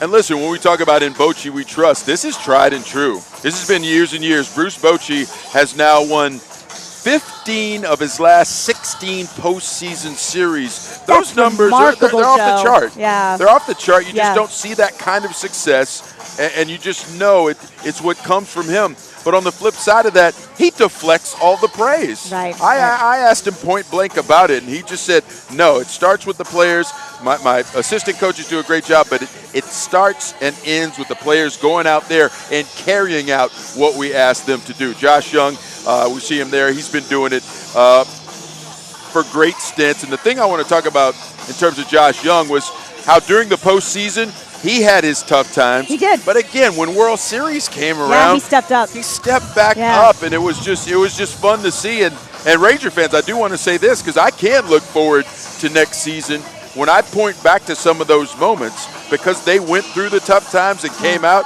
with positivity. It's gonna be incredible for them moving forward. And there you see Corey Seager again, that MVP trophy we were talking about earlier. That was so well earned. And you think about the youth among some of these players, like a Josh Young and an Evan Carter. Corey Seager's still young as well. Marcus Semien now a dad. He just had a new baby. I mean, Marcus Semien's wife was due, and here they go, you know what, we're going to go ahead and induce, so we're going to have this baby, and they had the baby before the ALCS began. He's now a dad of 3 boys and a little girl, and the families go along on this journey as well. Some of the guys, they're young, they're single, they're enjoying life, but some of these are dads, and they are baseball players during the day or at night when they're playing, and they are dads when they go home, and the families are on this journey as well. It's a sacrifice for them. It is a sacrifice, and listen, he had his family with him throughout the entire run, and the kids were just bebopping behind him when he'd be done. And listen, that's not easy. No. But he still made it happen. And man, for him to come up big like he did near the end, something he'll never forget, just like he'll never forget sweet Adeline being born during this playoff run. All right, let's check in with Izzy and Mark right now. What's going on over there, you guys? Y'all having fun? I know you are. Last Joe and Teresa. You should have been here when Adolis Garcia came by on the parade route and when Bruce Bochy came by. I mean, not just the manager of this team, the grandfather of this team. Yeah, with the World Series trophy. This has been awesome. Now, the parade has kind of ended in our spot, so a lot of the fans are making their way back to their cars. But you can still hear they are amped up. They are excited because this excitement is continuing. I thought maybe we might see Creed, the band, make an appearance. Their song Higher was one that spurred so many of these Rangers on to victory. I have a feeling there's a lot of folks around here that are enjoying being higher of a different kind, but either way. And we're watching Nathaniel Lowe right now, another player who has been so instrumental to the Texas Rangers here with, I believe, is his wife and his furry friend. He brought his dog. Okay, hello. I love people who love their dogs. Member of the family. And, all of these players will tell you that Bruce Bochy is a big reason why they are where they are today. But Bochy simply says that he is a byproduct, Mark, of what these Texas Rangers players did. Well, and again, it felt like this team had that family vibe. And I know we see that a lot and we say that a lot, but it means something extra when it's your Texas Rangers. And I talked before about getting to watch this game with my eldest son, the final game against the Diamondbacks, the winning game. And the whole time he's bouncing around, he's throwing the ball in his glove, he's swinging an imaginary bat. He's amped up because he's so into this, and he knows the players, and he feels like he's a part of the team. And I think there's so many people here, 500,000 plus, who feel the same way. And it's been really nice watching these Rangers really interacting with everyone who came out to cheer them on. I mean, they've been cheering with them, they've been blowing them kisses, they've been raising up their arms. Nathaniel Lowe, the number 30, he's had a lot of fun with all of the Rangers fans out here today. Live it up. You've earned it. I mean, and he's... Yeah. Okay, our producer just came in our ear to remind us that we're not going anywhere because guess what? We still have a ceremony, an on-stage ceremony where we can't wait to hear what these Rangers players have to say. And I'm curious, Mark, what do you think? Will any of them sing "We Are the Champions"? Oh, you might hear that. You might hear some Creed, as we alluded to before. You might hear some players talk about, hey, let's run it back. Let's see if we can do another one of these. And as you heard Joe mention earlier, this is a team that is built to succeed. This was a team that was really, by a lot of people's estimation, built to win it all next year. So if you see what they've done this year and you think, hey, listen, if we bring back the bulk of this roster, a couple of great signings, a couple of good draft picks, maybe some call-ups from the minors, who knows what this team could pull off next year? Can you believe we waited 52 seasons for this? More than 50 years for this moment. I mean, as right now, it feels like 50 what? It's all in the past. The past is prologue as we got here to celebrate with 500,000 or so of our closest friends. But the past got us to where we are today. Mayor Jim Ross wants everyone here today to soak this moment in. To soak this moment in here in the city of Arlington, that is also a city where dreams come true. Police Chief Al Jones has done a terrific job with security out here today. We've seen officers all over the place making sure that this has been a very safe event as well. Yeah, fun and family friendly for everybody. And we've been able to enjoy our team coverage this morning. We started at 11 o'clock. It's coming up on, it's just a little bit past 2 right now. No wonder I'm hungry. We mentioned that the parade was making its way back in front of the ballpark over by the Nolan Ryan statue. They've got a big stage set up there. So before too long, we will take that event when it kicks off, when we hear from, I imagine, team owners, GMs, players, the coach, etc. But Joe and Teresa have been hanging out there for a while. It's a big setup. It's, I'm sure, heating up as we get ready for really what is kind of the main event after the parade, guys. Absolutely. And we have a lot of fans who have been here for hours because I know, Joe, when I showed up somewhere in the 8 o'clock hour this morning, there were already people lining sort of the perimeter. They were trying to get the closest spots to the rally side. So just to sort of give you the lay of the land, Texas Live is just to our left. Globe Life is right behind us. This is the plaza. That Nolan Ryan statue that Mark mentioned is right beside us. And this is where the grand finale is going to happen, Joe. Yeah, and I can't wait for it. And listen, I got to give a shout out to, I'm going to call them my front row fans. Oh, my gosh. Because people who are on the front row, I mean, listen, you guys, they've literally been standing there for like 7 and 8 hours. Yes. And the payoff, though, I think is going to be absolutely worth it when their heroes get up there on that stage and share what it feels like to grab that championship and share what it feels like to hold on to that commissioner's trophy like Teresa did the other night. After everything was done, we went back on the field and everything, and we saw the trophy, and we figured it out. Wait, I don't know if Joe figured it out. Joe saw the trophy, and he said, we're going to go hold that trophy. We made our way over there, and we did. I said, listen, you don't often get this close, and you don't know the next time when this might come around. So I surveyed the situation, made sure that it was appropriate, and it was appropriate enough. So yes.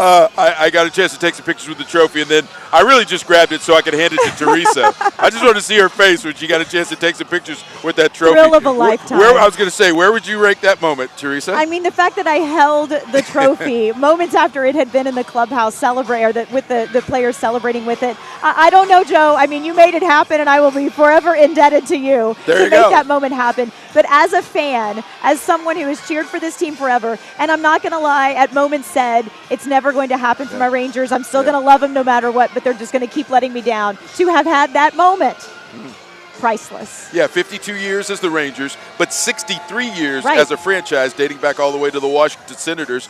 And I do think that kind of played into what happened after 2011, and you can get those forlorn feelings. Oh, absolutely. I go back to the fan base of the New Orleans Saints, another place where I covered and am a fan of that team. There were times when people were like, never going to happen. No, exactly. Never going to happen, exactly. you know. Trash bags over the heads in the stands. Yeah. And the ain'ts and all that kind of thing. And listen, there was some symmetry in terms of that and what this fan base had went through, especially with the heartbreak of 2011. But the only reason I say that and the only reason I bring it up is because it wouldn't feel this good to these, more than 500,000 fans today if they didn't go through that. I know. Right? It's true. Right? It's true. The past makes you stronger, and boy, does it ever make this success sweeter. Interesting thing that's going on right now, right? I believe the parade has passed the beginning. Yeah. We are seeing the swell of people who are, some of them running right now to try and get as close as they can to the front of the plaza. Absolutely. I mean, that's probably 1,000 people right now rushing to try and get to the plaza. It's really cool, and the payoff will be a lot cooler. But watching them hustle to check out their fans, I'm down with that. I like a little hustle. So the parade route went around. They came out of the south side of Globe Life. It went around by AT&T Stadium, then up where the Medal of Honor Museum is being constructed, then around the old stadium, now called Choctaw. We all still call it maybe Globe Life or the ballpark in Arlington, and then back around to the entrance to the new park. And so, as folks have seen the players who have come past them, they're making their way this way. But you know what's very nice is that the Rangers organization has set up different viewing sites, and so we know not everybody's going to be able to get close enough to see Corey Seager and Marcus Semien up close and personal. But there are different stages where they've got big screens out there for everybody to be able to watch it whenever this rally does begin. All right, and listen, there's so much fun with these parades. In fact, we've seen Tom Brady go overboard after he celebrates championships. I don't know how far Nathaniel Lowe's going to go, but apparently he's having fun, getting after it with some suds. Nothing wrong with that. Yeah, moderation's great. Absolutely. I don't know how much moderation there'll be today, but moderation is great, people. Well, I don't know how much moderation there was in the clubhouse the other night, but they deserved it. These guys work hard during the season. They are called on day in, day out. They got to behave themselves. I mean, I know I've heard stories of in the old times people coming to the ballpark a little hungover. Babe Ruth may have done that a few times. A few. But I will say it seems as though these guys really hold themselves to a high standard during the season. Let loose, guys. Yeah. You did it. Yeah, you deserve it. You deserved it. Along those lines, it was really interesting to hear Bruce Bochy. I saw him on ESPN talking about the fact that night they won the championship, he was going to keep up with the boys. He was going to show them what he could do. You know what? If he did keep up with them the other night, he may still be hurting today. Well, he did earlier today say, He was feeling it a little bit. Running out of gas. You know, yeah. He was running on empty. I certainly understand that. I Who get can it. blame him? Who Yeah, can blame him? no doubt. Let it go because, again, you don't know when we're going to be here again, although I will reiterate, man, if you're a Texas Rangers fan, this is the best place to be. You're a champion, and you can see the possibility of more down the road, and that's not – and that's not thinking about it in terms of, oh, it could be. If all these things fall into place, if we do better in free agency, if we get a couple of players to, overachieve. No. You've got players who are actually potentially going to be better as they continue to grow in their roles. Absolutely. And I'm thinking about Evan Carter and Josh Young. Yeah. And you think about guys like Leody Taveras, who had that great run, who might look at themselves and say, listen, I am an everyday player, and I can do this on a sustained level. And all this confidence grows, and success begets success. It's the oldest cliche you hear, but I'm sorry, it's true. Yeah, and you mentioned Josh Young, and I think a lot of us, we all will forever miss Adrian Beltre at third base. I mean, Adrian Beltre is a Hall of Famer. It's going to happen. But you see Josh Young and the defense he was able, the level he was able to perform at when it came to defense, and I really think he's a star in the making if he's not already a star. I mean, he is an incredible third baseman, and we are going to lean on him for the foreseeable future, and he is up to the task, I have no doubt. No, and again, like I was saying before, he's learning from some of the best role models you can have in Corey Seager and Marcus Semien, so he takes that with him. And then when you add to that the fact that he was able to come out of some struggles and regain success. Yeah. I won't get too far in the weeds in terms of baseball here, but I'll just say this. He was struggling hitting the curveball, the breaking balls. He was struggling mightily doing it. And, sometimes with a young player like that. Took advantage of that. Oh, they did. Yeah. And sometimes a young player might not get out of that, right? They might not be able to come back from that, but he did, and he found success, and it was incredible. And in a few minutes, I suspect his teammates are going to make him get up there. He might be one of the reluctant ones who might not want to do it and say, oh, I'm just a rookie, but he's one of the ones that the veterans say, get up there, get up there. Go That's rookie. right, exactly. Do your thing. So that rally, it's wow. I know. Okay, just to reset and tell you what's going on right now. The rally will be here as soon as the parade is over. That's when we get to hear from GM Chris Young, Bruce Bochy, and selected players. We're at the plaza that's in between Texas Live and Globe Life Field. But right now, there are probably 8,000 more people than there were 3 minutes ago. Yeah. So this is going to be fun. They've left the parade route, and they're coming over to try to catch a glimpse of this rally, which was estimated to start in the next few minutes. It's hard to know exactly how long it's going to take everybody to get organized and make it up on the stage. But don't worry, we're going to bring you that rally start to finish as soon as it begins. Joe and I are here for the duration. We're not going anywhere. And frankly, I don't want to go anywhere. I just want to keep talking about our world champion Texas Rangers. Why would you? It's the best of days. It's championship day. I know. It is the Texas Rangers World Series victory parade. They're going to punctuate it. They're going to have a big exclamation point on it here at the rally. Joe, I talk about it from a fan perspective and how long this day wasn't coming. How long have you been with WFAA? I've been here this is my 21st year. Okay. So you've covered this team for 21 years now. You grew up in Texas as well, so you watched. But as somebody who's covered the team, and you've seen the struggles, and you've seen the highs and the lows, can you really even fathom that we are here now?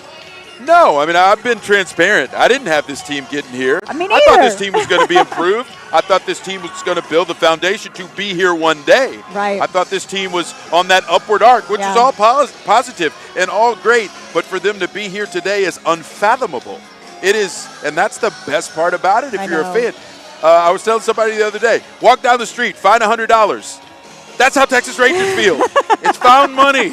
You weren't expecting that, but you find it, you put it in your pocket. Exactly. See if it's not somebody's who's around there and there's nobody around and you get to keep it. Yeah. Oh my God, it's the best. It is the best. It is the best. And there are an estimated 500,000 to 700,000 folks who have been out watching this parade, now coming down here to the plaza between Texas Live and Globe Live, awaiting this rally where we know we're going to hear from some of your absolute favorites.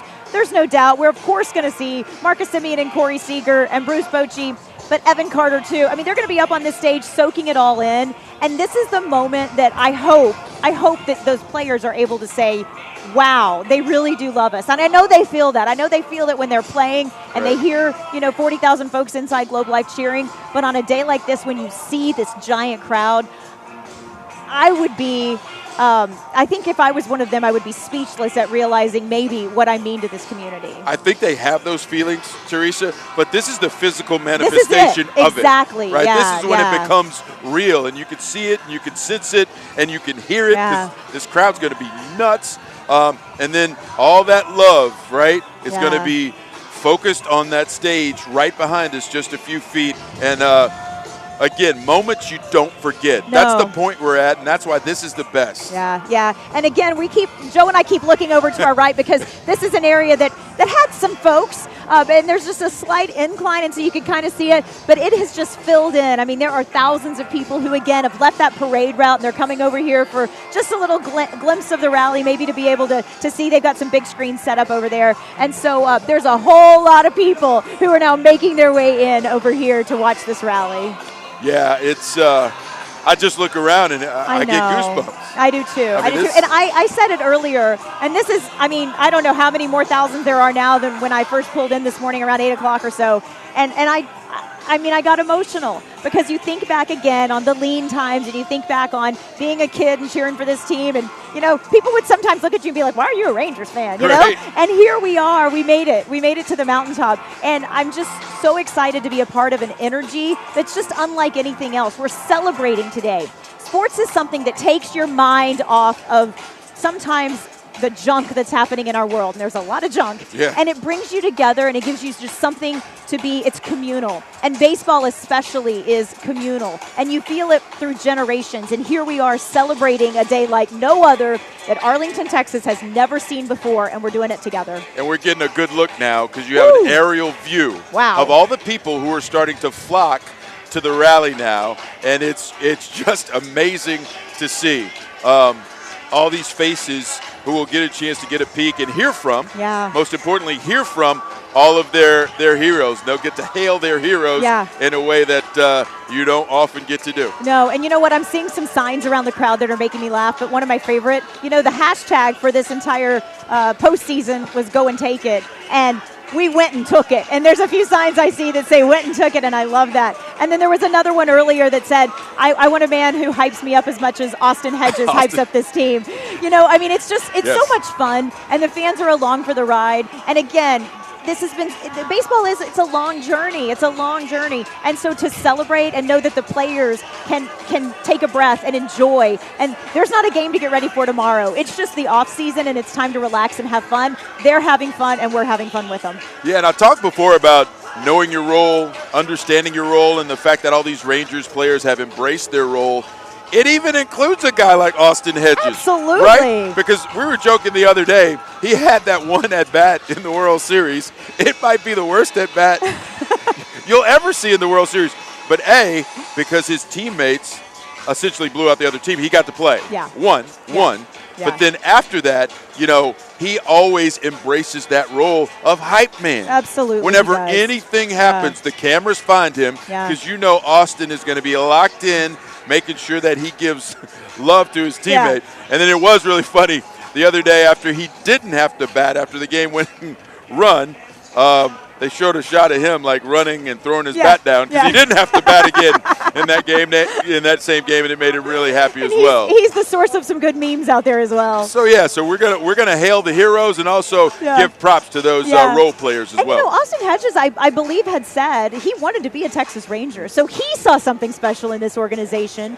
He knew that this was an organization that had the right pieces, and here he comes along just a couple of months ago, and as you said, maybe he wasn't a key part of what happened on the field, but I have no doubt in the clubhouse he was an incredible teammate. And again, we talk about chemistry, and he's part of that. He is absolutely a big part of it, right? He's part of that glue that holds it together. Because when you do have to drudge through that long season, you need energy from a lot of different sources. And a guy like that just brings energy to the room, and he helps bring guys up.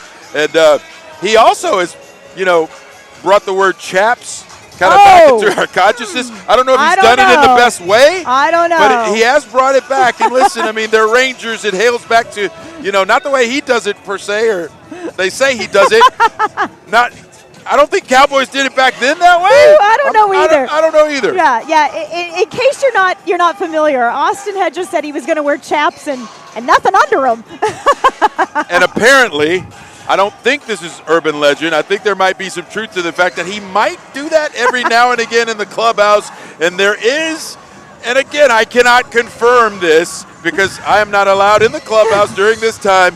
There is some talk about at some of those times he would write the number of games left to win a championship somewhere that his teammates could see it. And I'll leave it at that. In a place where the sun don't shine. Yeah, exactly. So listen, Austin Hedges, here's to you, buddy. Yeah. There's your, I don't know if we could talk a whole lot more about Austin and all that stuff, but Austin, that's for you, my man. But he's That's a for you. hype man. And, you think of the other guys who were quiet about it. Marcus Semien, Corey Seager. I think of those, just the difference in the clubhouse, but it takes all kinds. It's kind of like working in any business. It takes all kinds. You need the people who are loud. You need the people who are excited. You need the people who just come to work and do their job every day.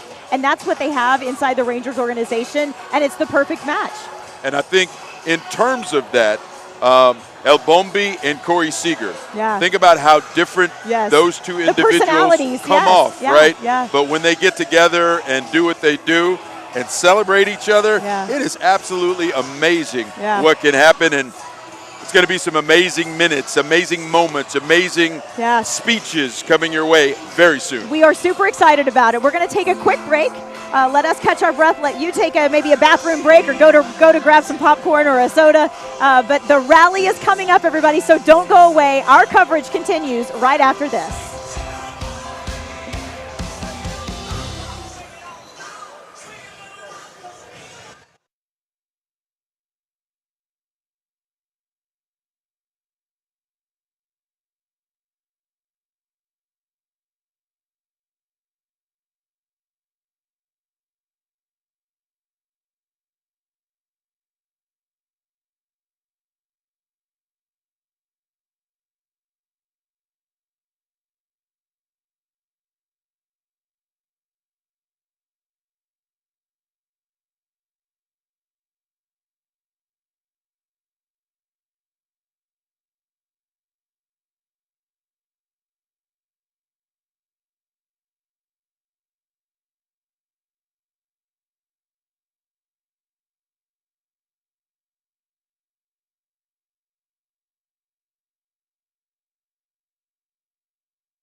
Well, even though things at the main stage are heating up, they have quieted down a little bit from our position, Izzy, as we have watched all the fans either migrate to that stage or maybe try to get home in time for dinner tonight. Welcome to our live coverage of the 2023 World Series Victory Parade here in the city of Arlington. Tens of thousands out here today.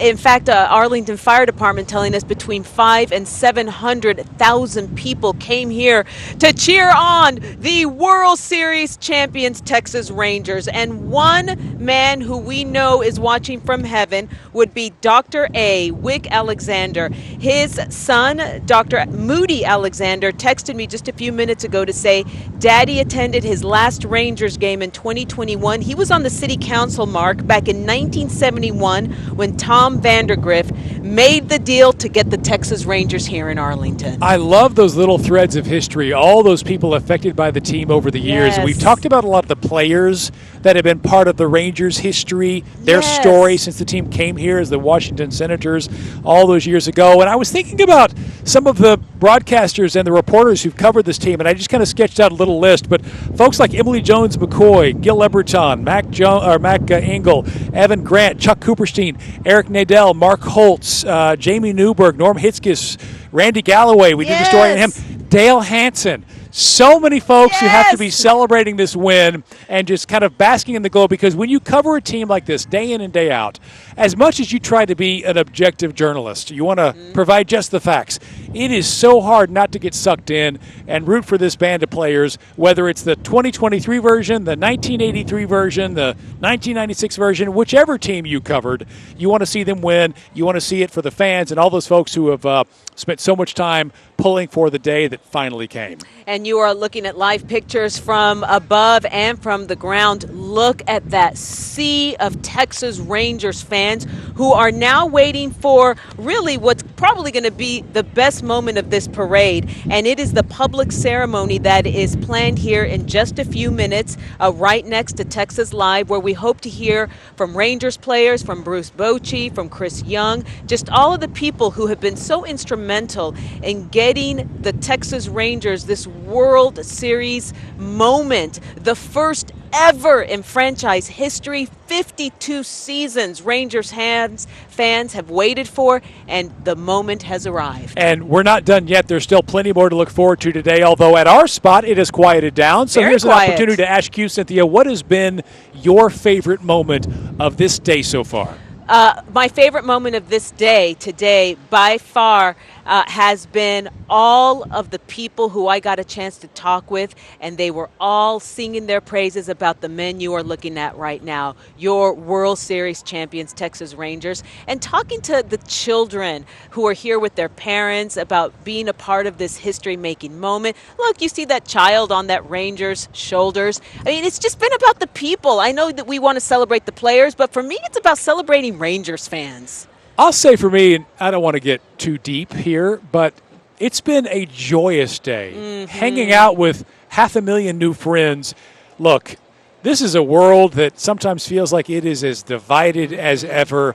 Political polarizations, stories that make your heart break day in and day out. This was a day of joy. It's a day when a lot of fans came together to celebrate something that they all loved. It was a day to recognize the people that came before us, who introduced us to this beautiful game. A day to work with some of our colleagues we don't get to every single day because we work opposite day parts. Great to see you. Just a day to put a smile on your face and head into a weekend celebrating the Rangers. You know what Chris Lawrence, my partner in the evening, said that last night, Mark, how sports really have a way of putting things into perspective, that at the end of the day, we have so much more in common and we are so much more unified than sometimes we remember to talk about and to keep in mind. You need those reminders every now and then, don't you? We do, and Texas Rangers winning the World Series is a great way. And I think you mentioned something that was important earlier today. Did you notice just how nice and kind everyone was today? I was shocked. Let me tell you. No one really got you out get so of hand. used to, look, we're not that far south of 30. I've had some people throw me some inappropriate hand gestures on that freeway before. You start to think that that's how everybody acts, but not today. You ask about my favorite moment today. I'll have to say my favorite moment about this World Series postseason, for me, was Game 1 of the World Series last Friday when Adolis Garcia hit that walk-off homer in the 11th inning. And you talk about that incredible moment. It was so electric. Well, I'll tell you, on the backside of that, a lot of people said, hey, this was the greatest moment in North Texas sports history. And I thought, ooh, let's not jinx anything. I don't want that to come in a losing effort. But it's a lot easier to look back on that game with even more fond memories, given how that series turned out. Yeah, and we are looking at Texas Rangers players right now. We're waiting for them to take the stage to really talk to Rangers fans and tell them what's on their heart and tell them what's on their minds. There's a little baby there on his dad's shoulders, and I don't know, I'm kind of hoping for a Dirk moment maybe, where we hear someone singing a certain song. I'd place my odds on that for sure, but I'm sure for a lot of those players as well, they are ready to get their speeches done and go rest and relax. A well-earned vacation, I think, after this World Series. They could use it for sure. And we're going to hear from them momentarily. We're waiting for them to take the stage. But, boy, what a run it's been. 162-game season, then you add the postseason on top of it. It has been a marathon, not a sprint. You know, I want to talk about you talk about my favorite moment today, and it's been talking with the fans, and we've had so many of them. And Mark, I can't tell you how many people got teary-eyed talking to me about the person who introduced them to the Texas Rangers and that person who is no longer here, but that they know that person is watching from heaven. One of those people that I talked to today was Nancy Gutierrez. She said that she has been waiting for a Texas Rangers championship for 45 years, and so did her husband, Chano, who unfortunately passed away last year. But she said that she knows that he is jumping up in heaven, cheering on his Rangers, and probably cracking open a Budweiser as well. Those kind of stories are what make being a fan of this team that much more special. And I talked about before the number of fans who, let's be honest, jumped back on the bandwagon this past year.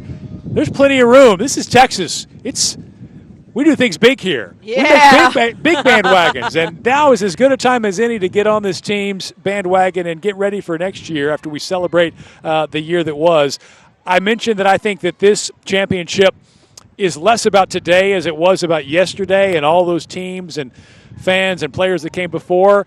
But I imagine once we're wrapped up today, all eyes are on tomorrow because I feel like this team is not done yet. Aroldis Chapman, number 45, Cuban-born. Did you know that his father was a boxing trainer? No surprise there because it looks like athletic genes are in his blood. Yeah, and a friend of Chapman's actually was the one who introduced him to baseball back when he was 15 years old. He started at first base before the coach then moved him to the pitcher position. Another fan we're looking forward to hearing from, Adolis Garcia, El Bombi, who is also from Cuba. He defected in 2016. And some of you might be wondering where he gets the nickname El Bombi. Well, again, from his childhood. A friend of his thought that his head was shaped like a light bulb. Okay. And bombilla is light bulb in Spanish, short for bombilla. Also, he hits big bombs. So in a poor translation, it works either way. Yeah, exactly. And speaking of big heads, we were talking about this earlier. Bruce Bochy has a very large head. And you can actually read about this at WFAA.com. I mean, he really does. His hat size is quite literally off the chart. 8 1/4. The official MLB team shops don't offer sizes above an 8. Well, you got to wrap that big brain in something, right? Yes. So, Joe and Teresa, we mentioned it's gotten quieter at our spot because the big crowds have migrated to where you are. The players have gotten off the trucks. They're getting ready for their swan song, the finale today, and I'm sure you guys are counting down the seconds. Oh, we are. Can you imagine? That the energy around here is going to go even higher off the charts? I can't believe it, but it's going to. And we have got a special guest with us, and I know a person who has soaked in all these moments. Oh, my gosh. The great Tom Grieve with us now. Tom, let's just start with that moment when Josh Sborz gets that final strikeout and your Texas Rangers win that championship. What went through your mind, Tom? I felt the joy that our fans feel. There was a time where I said to myself, thank goodness. It was almost like a relief. Yes. No one can say the Rangers came close, but they could never win the big one. And I just got kind of an overwhelming feeling that even though it was these players that won, all of us that came before, yes, Tom, yes. And not just the players, but all these people out here. And it didn't really hit me until I drove around for the parade and saw the joy in the fans' faces, that you realize, even though we might look at it a little bit differently because we have worked for the team, what's inside in your heart is the exact same thing. And the unabashed joy that the fans had, you just say to yourself, thank goodness we won, because every time you go out to the grocery store, every time you go to the movies, every time you go to a restaurant, someone might recognize you and say, you guys are world champions. And you just can't describe how good that feels. It's never going to get old. It's never going to get old to hear that, is it? No, just like when we lost in 2011, I don't care if we win 10 straight, you'll never forget that heartbreaking moment. Yes. And that's the same with this. You'll never forget the never joy. Never going to forget this. I hope you can see the unabashed joy on my face as well as a lifelong fan. I can. So were you good? Were you in Phoenix when it happened? No. So where were you? Where were you watching? I was watching at home with my wife, Oh. who actually, over the last couple of months, has become a more ardent baseball fan than I am. I like it. That's what can happen, right? I told her one time, look, we're behind. I'm getting nervous. I'm switching the station. I'm going to watch a movie. And she said, no, we're watching this game. So, okay. It happens to Mr. Ranger, too. I love it. I love it. That's fantastic. I do want to talk about where this organization is now, Tom, because they're set up for future success as well. Can you talk about the moments that all these fans are experiencing and these players are experiencing, what it means projecting forward? Well, when you project it forward and you look at the core of our team, the veteran players, they're not 40 years old. These guys are 30 years old. They're going to be here for a long time. But to me, I mean, that's exciting. Seager, Garcia, Semien, the core of our team. But then when you look at the young players we got a kid that we drafted last year named Langford, who was our number one draft choice. They say he's just as good as these other young players. So you've got a blend of veteran players with younger players who are going to get better. As long as our pitching continues to develop, there's no reason in the world that we can't continue to be a strong contender. And that's what I was saying earlier. You know, you think everybody talks about Evan Carter and Josh Young, but you got Leody Taveras and Jonah Heim and Nathaniel Lowe. This core of players who are younger and only going to develop and get better. So there are certainly brighter days ahead for this. Well, we went into Baltimore, and they talked about how great Baltimore's young players are. And their best player is Adley Rushman, their catcher. Our catcher is Jonah Heim, who most people around baseball don't even know. Jonah Heim was a better catcher than Adley Rushman this year. Absolutely. He almost knocked in 100 runs. He's up for a Gold Glove. And so people don't even talk about him. And that same kind of player is the best player on a team that won 100 games. So that amazing. Tells you what kind of team we have. That's right. So is Tom Grieve calling it? Is it going to be back-to-back? Are you calling it right now?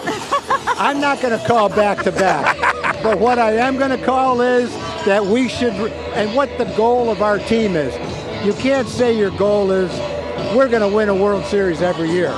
But what you can say is, in September, we're going to be a strong contender with a chance to win every year. Not just win now, go back down, try to get back up, but just like the Astros, that's what your goal is. You can't win every year. They haven't won every year. They've won twice, but they're always there. Always in the conversation. That's what we're trying to become. Well, listen, this has been fantastic. I appreciate you giving us some time. I know you got to grab your seat for the rally, but congratulations, man. I know you've been waiting for this day a long time. I'd rather sit here and talk than have to listen to this music. And that, my friend, is a mic drop. Thanks so much, Tom. Appreciate the time. There he is, Tom Grieve, Mr. Ranger himself. Not a fan of house music, apparently. No. That was fantastic. I think it's been good music, but I guess, it is a little loud. Yeah. But they're hyping up the crowd. And the crowd is loving it. They are into it. It was interesting to hear from Tom Grieve's perspective about the future of this club. I mean, they know what they've created. Yeah. They know what they've got. And he's right. They're going to be in the conversation when it comes, the most important moments of most seasons moving forward. Yeah, and it made me really happy to know that he and I can empathize. We get nervous and we want to change the channel sometime. His wife said no. I always hang with him, but sometimes I'm watching like this. All right, so it's the moment we've been waiting for. The rally is beginning. The rally is going, and we're going to step out of the way and let you enjoy a little bit of this. Welcome to the 2023 Texas Rangers World Series Championship Celebration.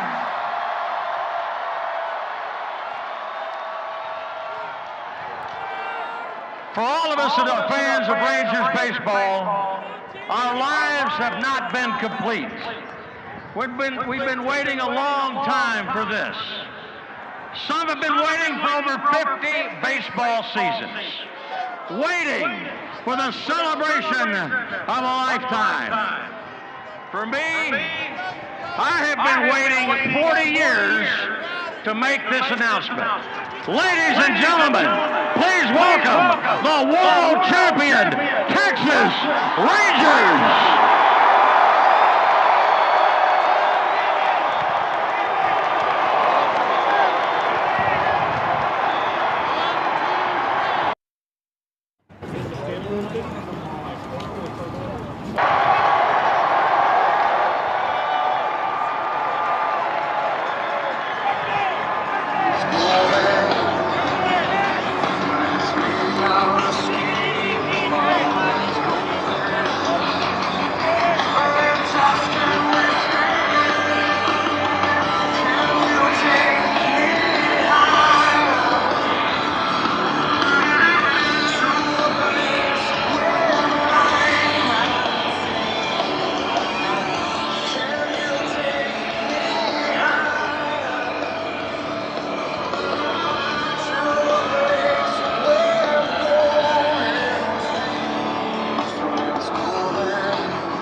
You are watching live coverage of the Rangers World Series parade and players holding up the coveted Commissioner's Trophy they have waited so long for. Man, is that thing gorgeous or what? We got to lay eyes on it earlier when it drove past, just like we got to lay eyes on the Rangers manager, Bruce Bochy, and all those players who showed up for this big celebration.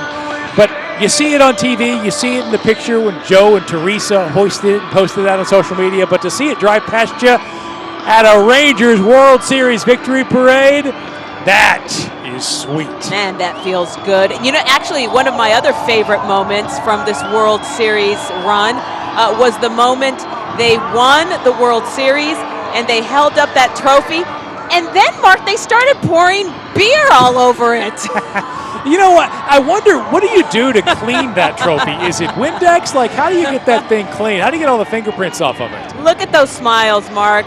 Can you only imagine what it must feel like for Jordan Montgomery to just hold that and pass it off to another hero from this World Series? Well, it's pretty special, and to see the roar, or hear the roar of the crowd as those guys lifted up and hoisted, I feel like this is one of those moments that started as soon as that final out was recorded Wednesday night in Arizona, and it continues to build to an even higher crescendo as we hear Creed ask us to take them higher. And there he is, the man, the myth, the legend, Adolis Garcia, El Bombi, who really has been a part of the heart and soul. And there it is. Yep, Corey Seager.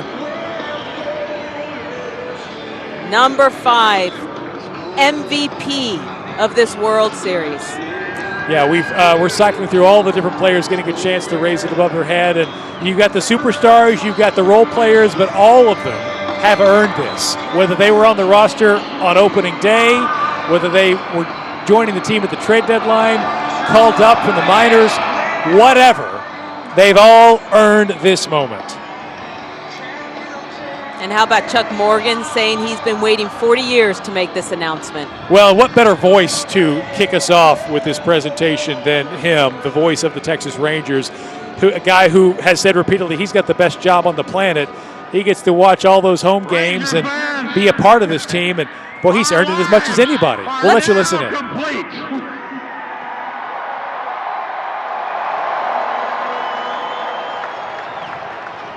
The support that you've given this baseball team for over 50 years, y'all deserve this.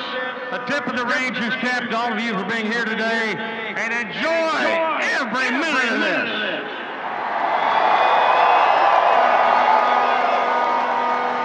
Today is a special day for the city of Arlington and for the great Lone Star State. And our leadoff man could not be any happier. He served his country as a United States Marine.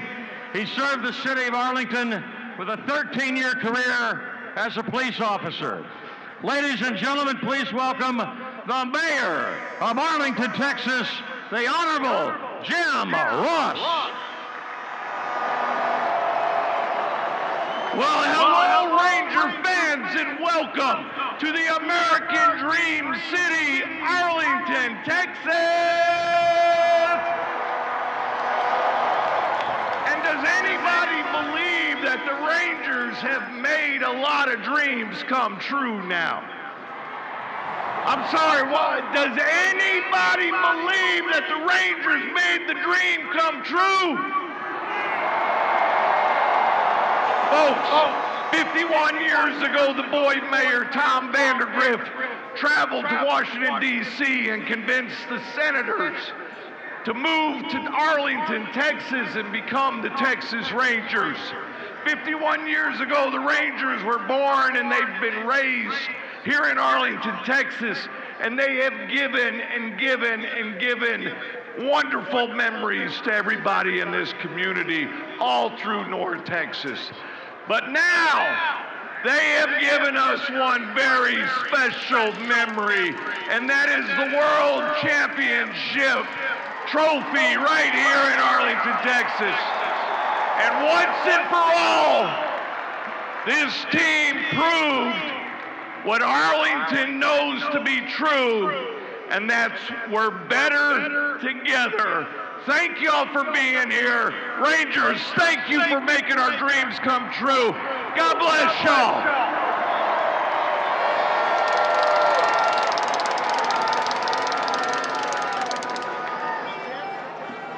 Batting second today, he's a long-time Texas Rangers fan. And my guess he is the happiest Rangers fan here today. During his time as the principal owner of the Texas Rangers, the Rangers have won 4 American League West titles, 3 American League pennants, a new ballpark for the Rangers to call home, and now the first World Series championship in franchise history.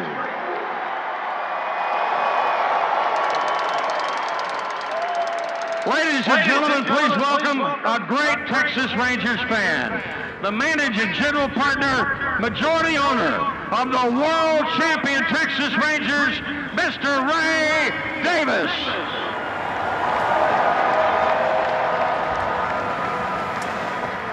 I have so many people to thank, and it's dangerous that I'm going to leave some people out.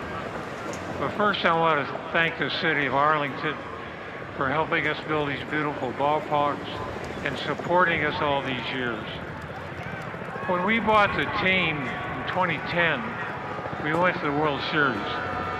And we went to the World Series again in 2011. And I thought, well, this is easy. We're going to be back here every year. How little did I know at the time. You're going to hear a lot today about the ball club, CY, Bochy, all of our players. But I wanted to take a minute to thank our Ranger employees. Of all the long hours of work, our front office, the clubhouse, the trainers, the scouts, and again, I'm going to leave some people out, but it's a team effort, and that's what made this team successful. Thank you, CY, thank you, Bochy, thank you, players.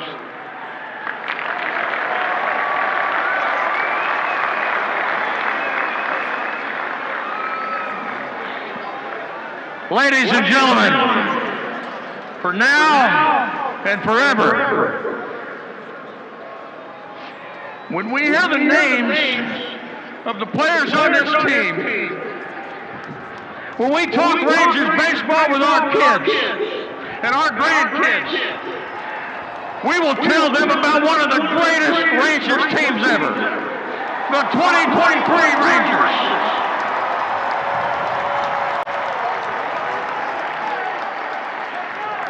Last fall, Chris Young had a plan to put together a championship team, and not just for a year, but a team that will be good for multiple years.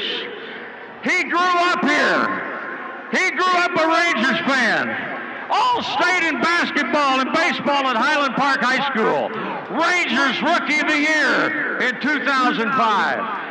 It's an honor to work with this guy. Please welcome the Executive Vice President and General Manager of the World Champion Texas Rangers, CY, Chris Young.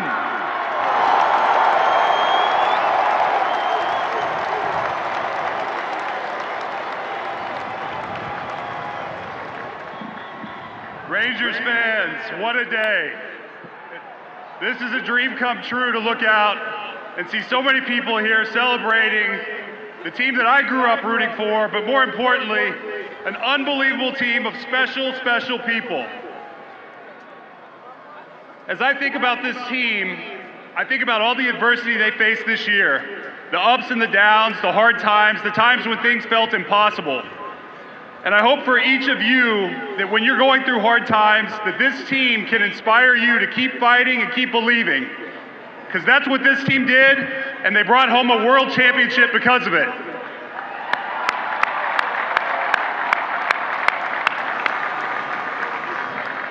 I want to thank each and every one of these players and their families for all they've given this organization. I want to thank our coaching staff, and of course I want to thank Bruce Bochy and his family.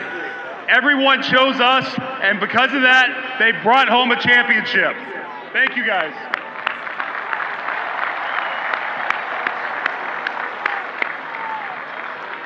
But fans, today is about you. You fans deserve this. You fans have waited a long time. That wait is over. Congratulations, you are champions.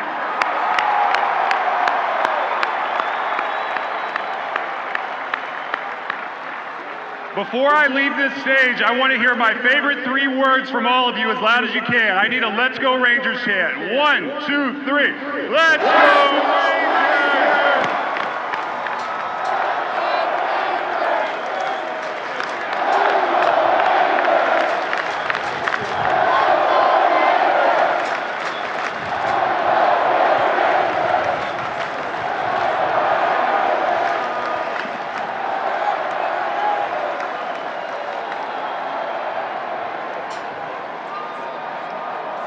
Ladies and gentlemen, when did you first think this could be a special season?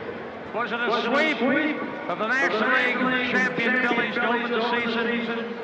Was it a Jonah walk-off home run in April? Was it Nathan Eovaldi's 3-hit shutout of the Yankees in April?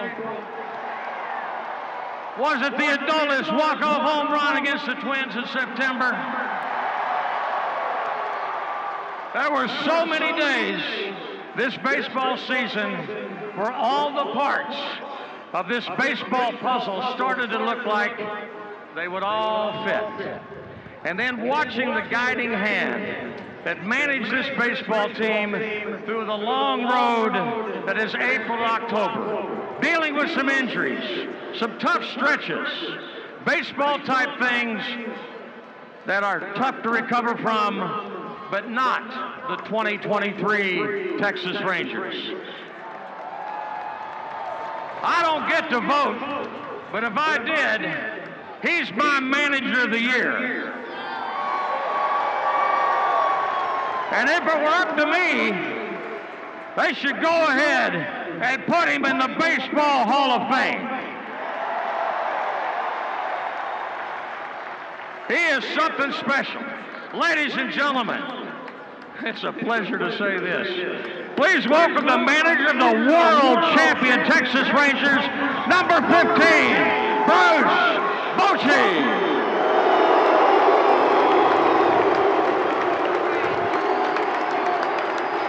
Thank you. Thank you. Thank you. How sweet it is, huh? How sweet it is. Well, I tell you what, it's my first year in Texas. You guys can party. I love it. Love it. Love it. I got to start with CY, though, first of all. I can't thank him enough for picking up the phone about this time last year and giving me a call. Never my wildest dream I think I'd be here, but here I am. With CY's leadership, his vision, his commitment to getting these world-class talented players to make this dream become a reality. So I can't thank him enough. Ray Davis, he gave us the tools to get this done. He provided everything we needed. So Ray, thank you. A real quick story about Ray. He had a vision too, and he wanted bring winning baseball to you. But he mentioned this, he had this saying,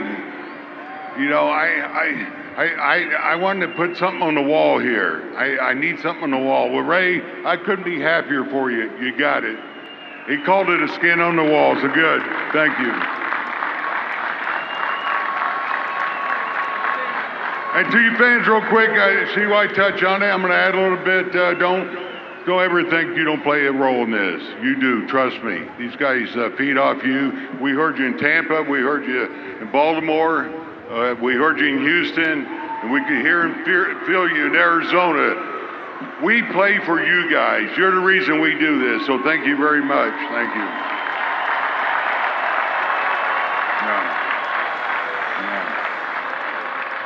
To the coaching staff, I got to talk about them a second because incredible job they did.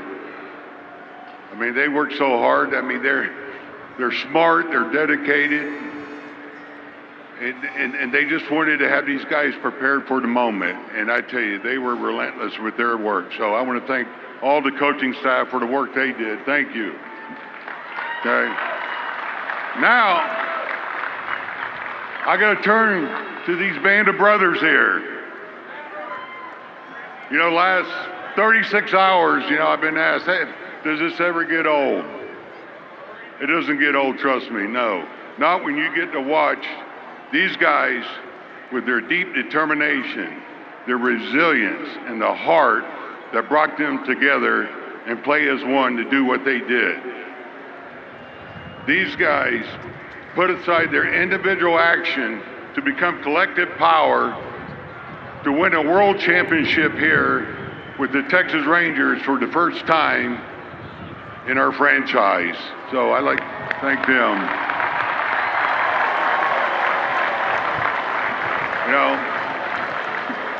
And I tell you, years from now, I'm going to think about this moment, and I'm going to cherish the time that I had to spend with them. We talked about spring training. We're going to do something special. Well, fellas, we did something special here together. Thank you. I can't thank them enough. The last thing I went in on, my granddaughter Maddie she was on the parade. We're done with the parade. She goes, Papa, I'm going to do that again. I'm with her. I want to do this again. Let's go. Thank you.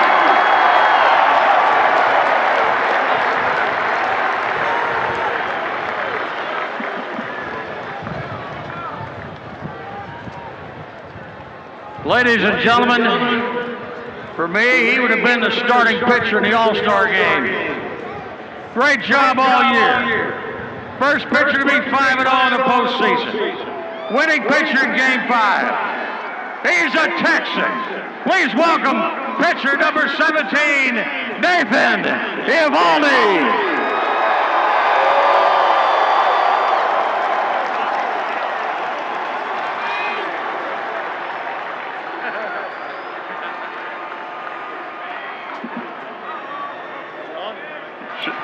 Check it. Check. Yeah, we're good.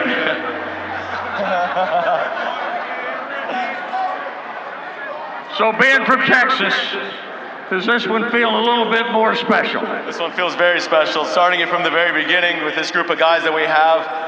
I mean, this is up there, the best moments. What was your feeling the other night when it happened? When the end of the ball game, what went through your mind? I mean, it was a battle out there that whole game. Zach threw the ball really well, but our offense, you can't give them enough credit. Everything that they've been able to do for us all year long. Corey was able to get that knock, get it going, and Carter had the base hit. And Spores was able to slam the door, get out there on the field and celebrate as fast as possible. Nathan, all year, how about the defense you had behind you? Guys just did one hell of a job out there on defense. Yeah, defense was unbelievable all year long.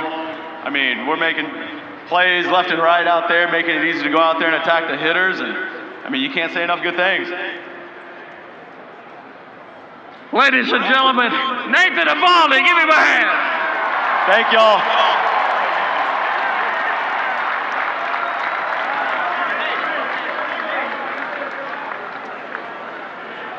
Ladies and gentlemen, we need to hear from an RBI machine. He can electrify a ball game with his bat for his arm.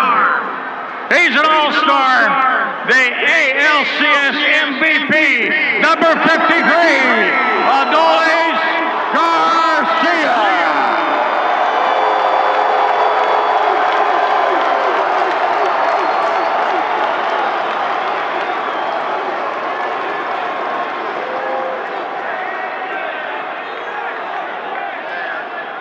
Muy contento, agradecido por la oportunidad.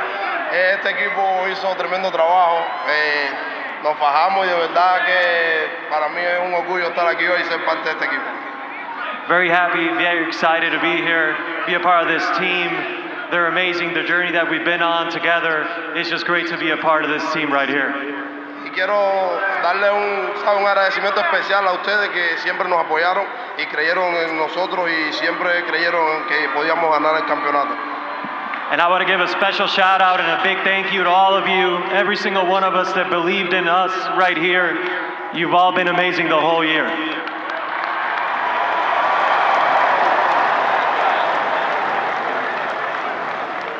Adolis Garcia and the great Will Nadel. Will's a star in the MLB Network now. Hey, the Rangers played 179 games this season, and this guy played every game. Big home run on Wednesday night. He led the American League in hits and runs. All-star second baseman, Marcus Semien.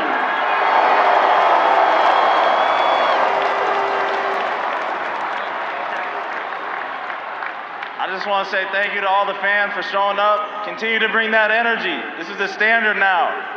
Keep bringing that energy. Everybody in this room right here, everybody on this stage, we're going to keep working for you guys. So thank you, thank you.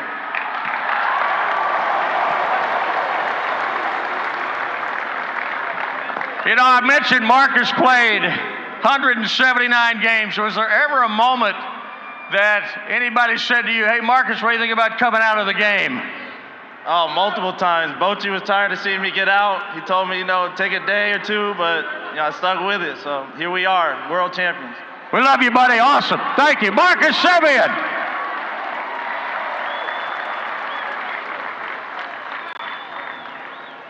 Ladies and gentlemen, I've watched Rangers baseball for 40 years, over 3,000 games. And I think this guy hits a baseball about as hard as anybody I've ever seen. And I'm not even sure if we need to even say his name in the state of Texas or anywhere else, because all we have to say is MVP. MVP.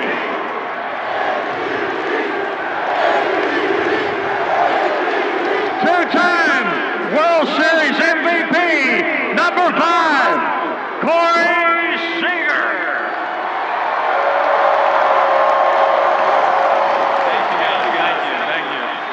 Really, this was truly special, We appreciate all your support, but I just got one thing to say, everybody was wondering what would happen if the Rangers didn't win the World Series. I guess we'll never know.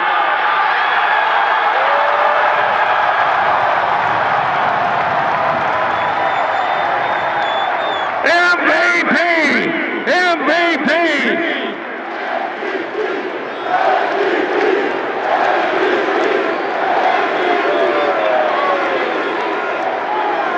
Ladies and gentlemen, all these players on this stage have some special gifts that they have taken care of over the years. And they have all given all of us this special gift that we will remember the rest of our lives. Ladies and gentlemen, one more time, let's hear it for the 2023 World Champion Texas Rangers.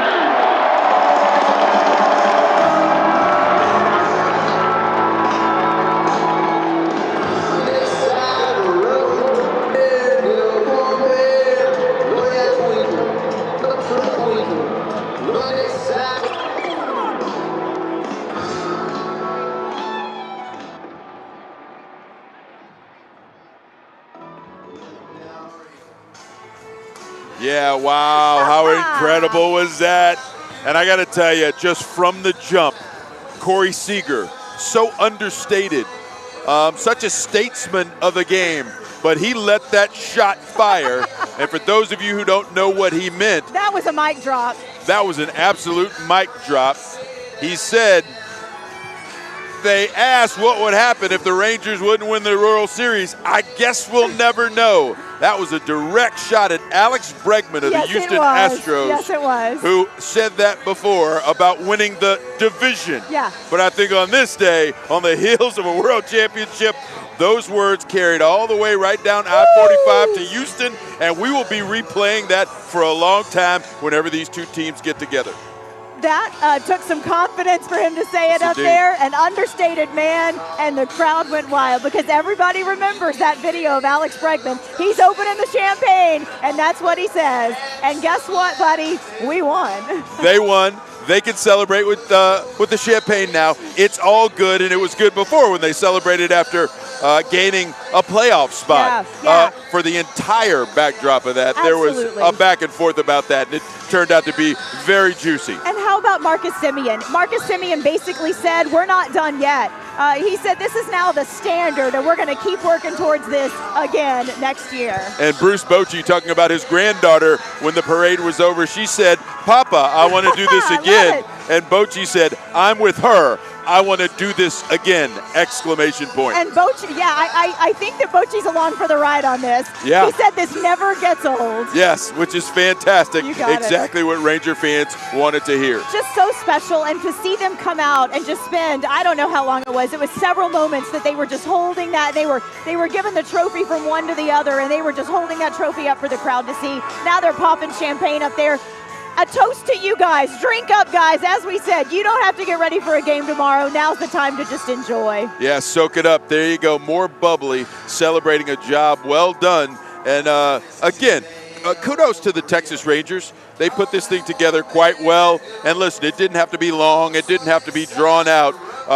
But they had that mic drop moment. It was everything that these fans wanted. And as Chuck Morgan alluded to, he said Nathan Eovaldi's a Texan. Is it a little more sweet this time to win a World Series when playing for the Texas Rangers? And he said, yeah, it is. And at the end, he said, thanks, y'all, which I love. He dropped the y'all. Absolutely. Of course, he won one with the Boston Red Sox before, but being back in his home state to celebrate in this way and in this manner, I'm sure was sweet for him.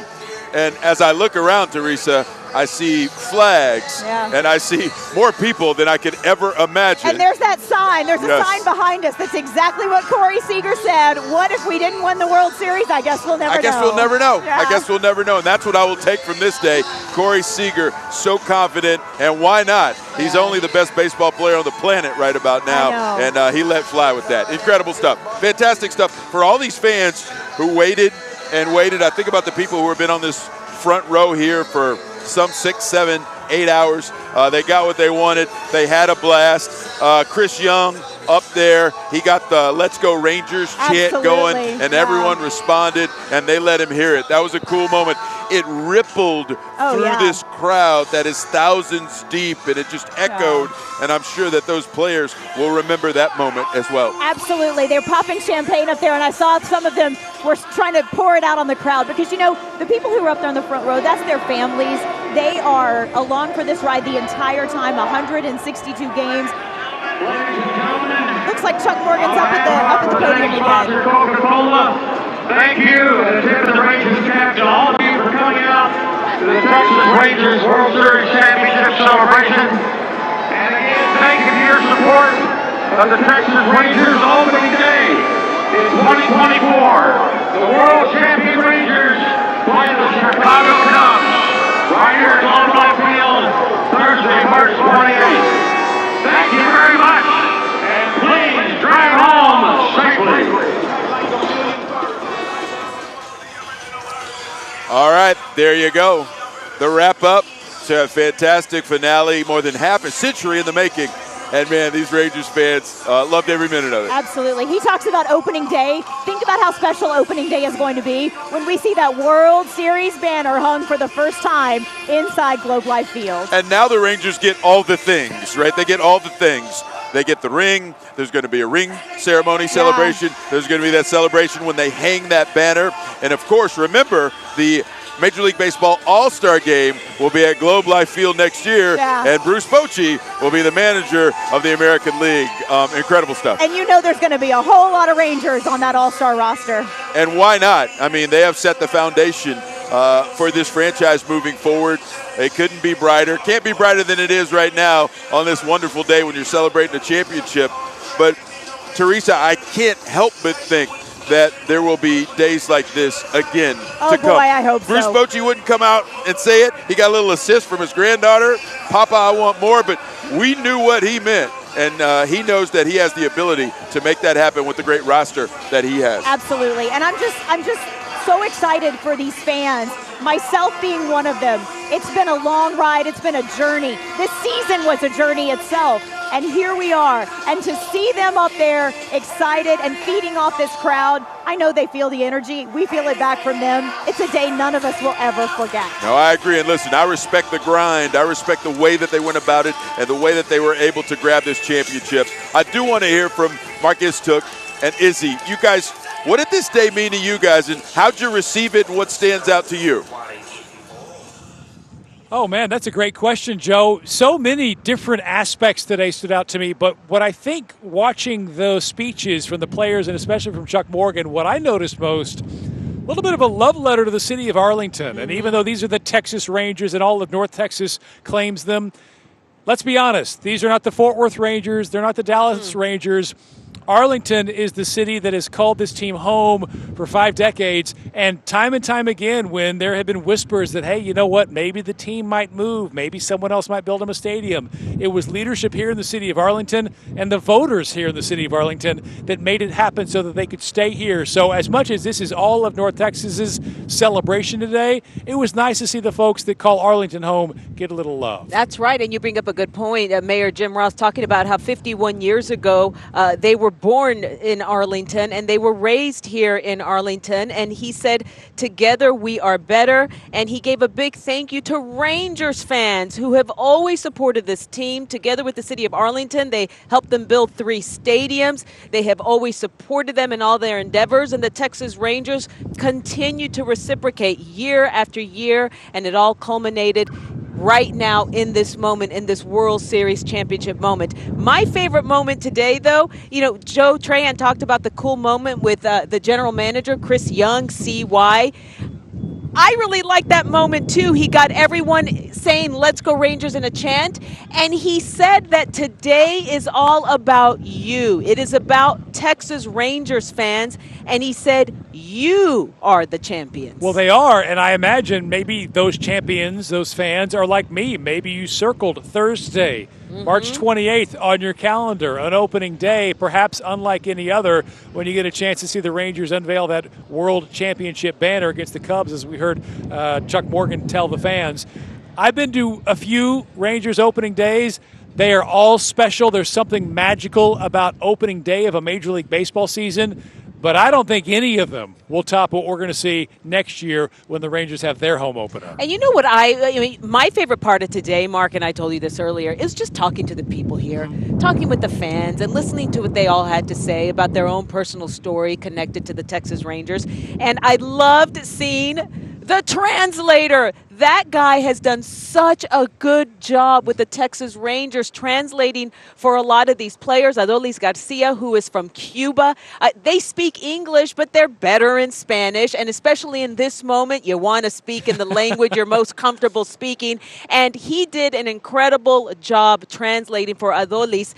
Basically, El Bombi said, thank you for believing in us. You have all been amazing this year. They couldn't have done it without the fans. I'll say this, the Rangers, the only or one of a handful of Major League Baseball teams never to claim a World Series title. Fox had a graphic the other night. You can cross the Rangers off that list now as being, a team that has won a title. A little bit of a reminder as we're here in North Texas. We love our sports. We're in the shadow of AT&T Stadium. The Mavericks have a promising season ahead of them. Always when it comes to the Stars, or maybe you're an FC Dallas fan, maybe you like the Wings, you want to see our local teams have more parades like this. I say we don't wait another decade before we do this again. Well, not only that, but these fans, A, they know how to party, like Bruce Bochy said. B, they were well behaved at the party.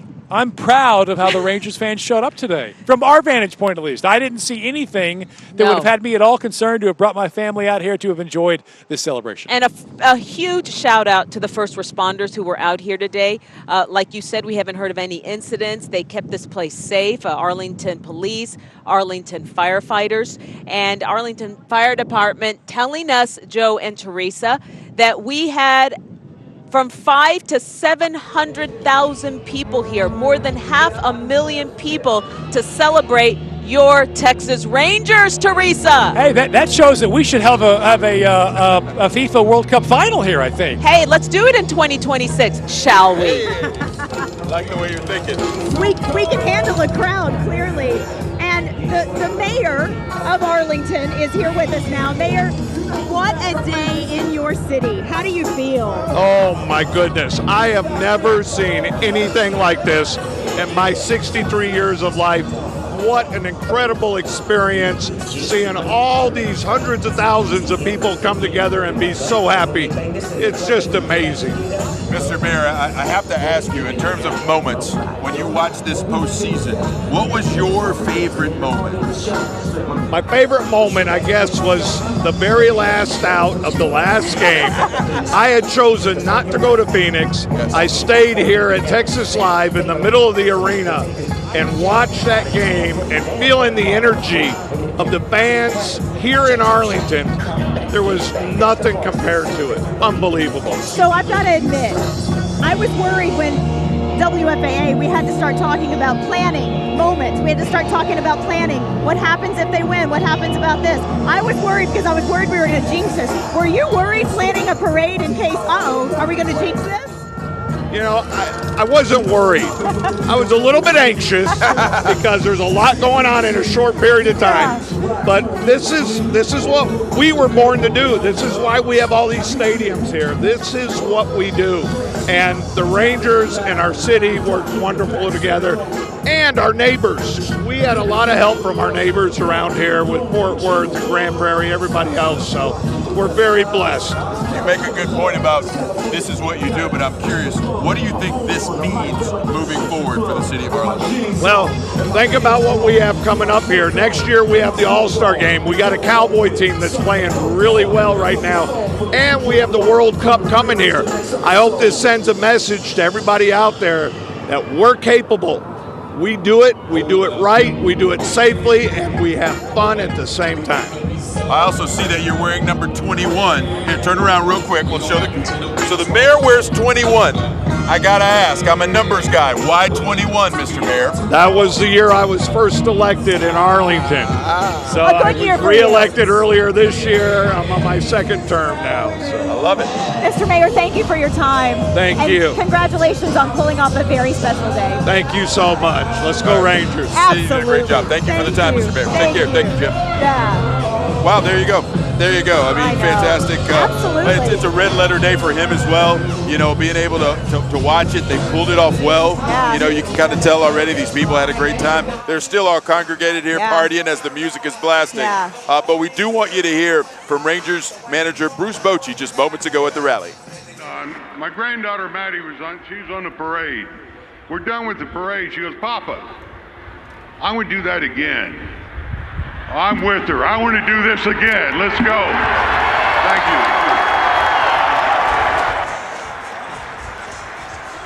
you. Yeah, young Maddie is a very smart young woman. Do it again and again as many times as you can. And listen, they need to grab it and capitalize it now because they've got a great roster in place. They've got all the things you need to make it happen again. And I'd love to do this again. How much fun is this? Bruce Bochy called this team a band of brothers. Yes. And that's what it really feels like. It feels like they've got heart. It feels like they've got chemistry. It feels like a family and that they like each other, love each other, and play well together. So let's do it again. Great coaches will say this, and they say it often. When you can sublimate yourself to the team instead of worrying about your personal accolades, when you can really think about the team first, it's amazing what can happen. It doesn't always happen that way. It doesn't always happen the way it happened for the Texas Rangers. But we saw an ideal embodiment of that thought process, and I love it because it's in my DNA. Absolutely. And I think we've said multiple times, this team believed in itself, but there were times throughout the season when fans maybe said, I don't think we can, this isn't going to happen for us. And we also know that the national media certainly never bought into the Texas Rangers until all of a sudden in the postseason we start going on this incredible run on the road. And then that's when people started believing. Fans believed during the season off and on, but that team in the clubhouse, they never stopped believing in themselves. They were incredible road warriors, but boy, did they ever have fun at home today. Let's throw it back to Mark and Izzy. Well, you know, Joe and Teresa, before we wrap up, I want to give the two of you a shout out. You have made WFAA look so much smarter throughout this entire postseason. Y'all have done a tremendous job, both at home and you were road warriors yourselves. Y'all did a great job. And to all of the fans, I just want to thank y'all for the love that you've poured into your Texas Rangers and really for the love that you've poured into us while we've been here at the parade. Well, and I'll just use this opportunity to share some final thoughts and just say thank you to the Rangers. Thank you on behalf of 10-year-old me. Aww. Thank you on behalf of my 10-year-old son, on behalf of my dad, all the other folks who have been fans of this team over the years. And baseball's different. A baseball championship is different than an NBA title, a Super Bowl title, whatever. There's something about this game where it's part of the fabric of your life, and there are a lot of folks who have never stepped foot inside that stadium who wouldn't even call themselves fans, who have been affected by this win. Thank you on behalf of those fans as well. Let's go do it again next year, shall we?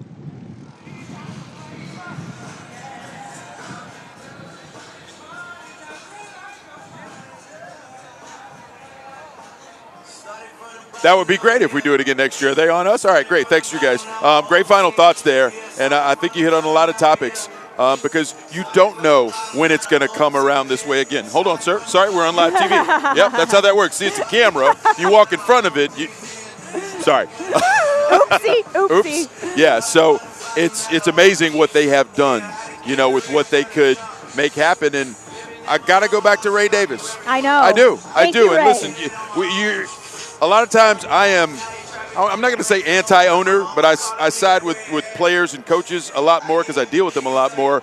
He opened up the pocketbook, and we saw it all come to fruition. Good on him. Yeah. Good on him because he didn't have to. He could have just stayed relevant and made money, right? But he wanted more, and boy, did he ever get it. He said he wanted something to put on the wall. They'll be putting up that championship banner next year. And we can't wait to see it. It's the end of March next year. Circle it on your calendar. Start buying those tickets as soon as they go on sale because it's going to be incredibly energetic inside Globe Life on opening day. You know, again, decades of following this team, decades of wondering if it would ever happen, decades of doubting, decades of cheering, and we made it, Joe. We made it to the top of the mountain. And I just got a little taste of what a World Series victory parade is, a victory parade. And I want to do it all over again. This was incredible. And I know that every fan out there who has ridden that roller coaster since 1972 or since the mid-'80s or the mid-'90s, or even if you're 7, 8 years old out there and this is your first time, it isn't always easy. There's moments in the season when you start to think, why am I cheering for this? Why am I investing so much time and they're letting me down? But they don't always let you down. Sometimes they take you to the peak of the mountain, the summit. We're up there. We're at the highest point. We asked them to take us higher. They took us as high as possible. Yeah, it's the summit. It's the peak. It's the peak of fandom. It's as good as it gets. And I will retrace a theme that I've talked about a lot for those who follow us on WFAA. And it's the fact that it doesn't get any better than this for a fan base because of the way this whole thing unfolded, because it was so improbable and absolutely unpredictable. These fans got the thrill ride that they could never have imagined. No matter how ardently you support this team, you could not have thought this was the end of this season. There's no way you thought this could be reality. But again, I go back to the fact, and I say this a lot, sports is the best reality TV there is, right? Because if I would hand the script of the 2023 Rangers to any mogul in Hollywood, they'd laugh at me and throw it right back. Get out of here. We don't make that. That'll never happen. Well, not only will it happen, it just happened. They went there and took it. They did. It's real and it's fantastic. Absolutely, it is. And now this team has set their own standard. And it was interesting. Marcus Semien, when he was on the podium, he talked about the standard that the fans have set and the fact that they were loud and proud and they got them energized and they fed off of it. That standard has been set now, but the standard for that team has been set as well. The locker room, the clubhouse culture that they've created will take them forward. It will allow them to be relevant, as Tom Grieve told us earlier. Yes. They will be in the conversation when the time comes to contend. They will absolutely be a part of that conversation. And I also think that there's no reason to think they can't do it again. That's the thing I'm left with.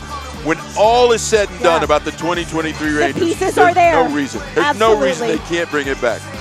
All right, well, this has been an incredible ride, Joe. We were there opening day. We were there throughout the ALCS. We were in Phoenix, and here we are today in Arlington, Texas, celebrating our world champion Texas Rangers. Thanks for doing it beside me. Congrats to you as a fan, and we appreciate everyone. Absolutely. To the fans, we did it, baby. World Series champions. Thank you so much for watching our coverage, everybody. Let's do it again in 2024. Have a